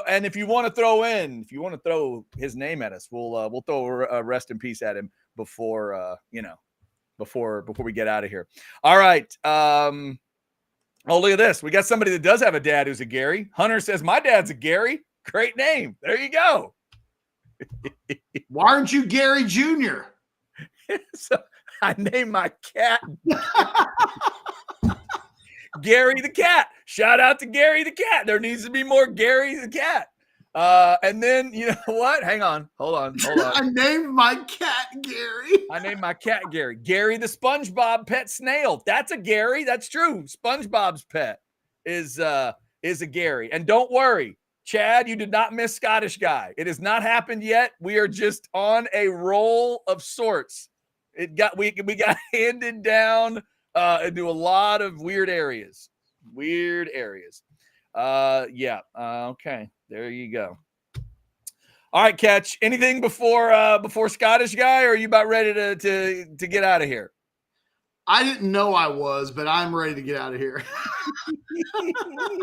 All right, before we exit, let's get you the Scottish guy before Texas takes on Michigan. Here we go.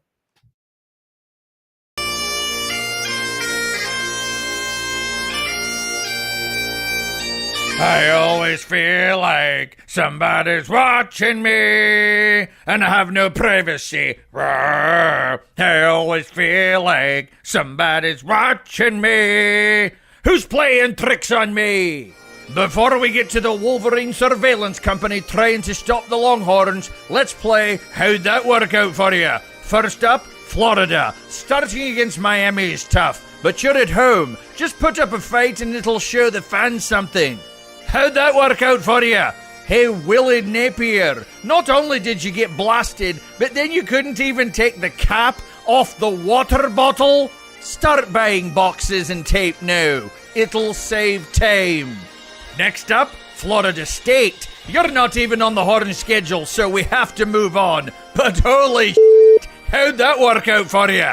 Finally, to the Aggies. 107,000 come to Hickville to watch game day and you facing the number 7 team in the country. The one thing you have to do is look modern and dynamic and make people realize why you hired that K-State QB. Hey, Triple XL hoodie guy, how'd that work out for ya? Your QB looked more lost than when the mentalist pulled the card out of his shoe. And you've now blamed him for it publicly. So that'll go well. See you in November, Coach Sweaty. Now to Michigan. You know, the team that redefined cheating in 2023. How bad was it? Belichick retired because he didn't think of it. And the Astros, to paraphrase Sheriff Justice, trash cans. Trash cans is baby shit alongside of what this dude is doing. But guess what, Coach Crybaby? The spy is gone, and so is the mastermind. You're actually gonna have to play straight up football with a team that's worlds better than you. This one's easy to figure out. It'll be speed and scheme against clouds of dust. The badass SEC present versus the sad Big Ten past. And it'll be the man versus the placeholder. You sure you want to fight this team in a phone booth? Ask Saban how that ends. UT62, you can call that color whatever you want. We know what you are. 3. This is SG. YELLOW.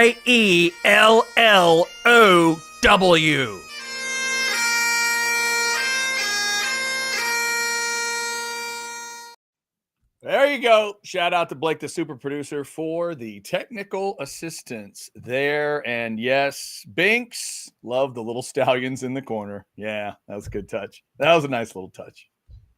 Yes, Mr. Ketchum?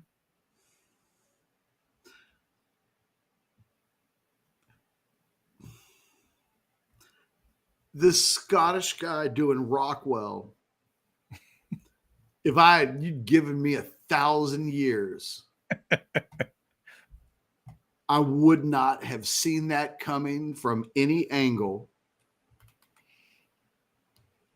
Just yeah. Hey, there you go. I won't recover from that this weekend. By the way, Scottish guy, not named Garry. Not a Garry. No. I will the entire weekend be singing Rockwell as the Scottish guy. Damn right you will. Rockwell with a little assistance from a guy named Michael Jackson. Just a little. Just a tad. It's a Rockwell song. Even it is. Yeah. There are some fingerprints on it, no doubt. It's technically a Rockwell song. You are right. Oh, here's another one. This is an old one, though. Remember Gary Anderson? Yes. No, is that his name? Now, there was Gary Anderson, the kicker, right? Yes. What was the dude's name that was like super badass athlete? I think he was a Garry. What was that guy's name? Played for the Chargers. Just did that crazy like forward flip into the end zone. Wasn't he a Garry? Garry, I thought his name was Gary Anderson, but maybe I'm messing it up. We've forgotten about Gary Carter. Gary Carter, the badass baseball player. Yeah. I mean, he's the best Gary of all time, right? From the world of athletics. Gary Sheffield. Oh, yeah.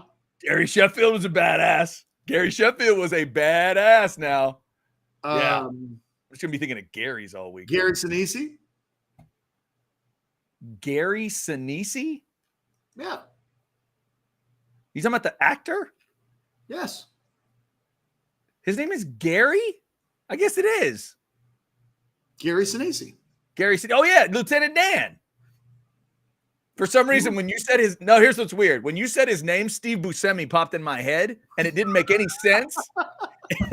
Now I've cleared it out. Now I cleared the clutter on that one. Oh, we forgot this guy. He's the greatest Gary of all time, Gary Busey. Thank you, Sam. Yes, Gary Hart. Gary Busey. Gary Hart. Gary Hart. Now that's a Gary I have not thought about in a while. Gary Payton. Decades since you've had a Gary Hart reference. Exactly. Gary Payton, the glove. Good call. Good call. Oh, here's Pete's just, you're being rude now. There's just no rude. There's no reason to bring up such things. Why would you bring up Gary Hogaboom? There he is. Oh, damn you. Pete. Yes, that's his name. You ruined my day.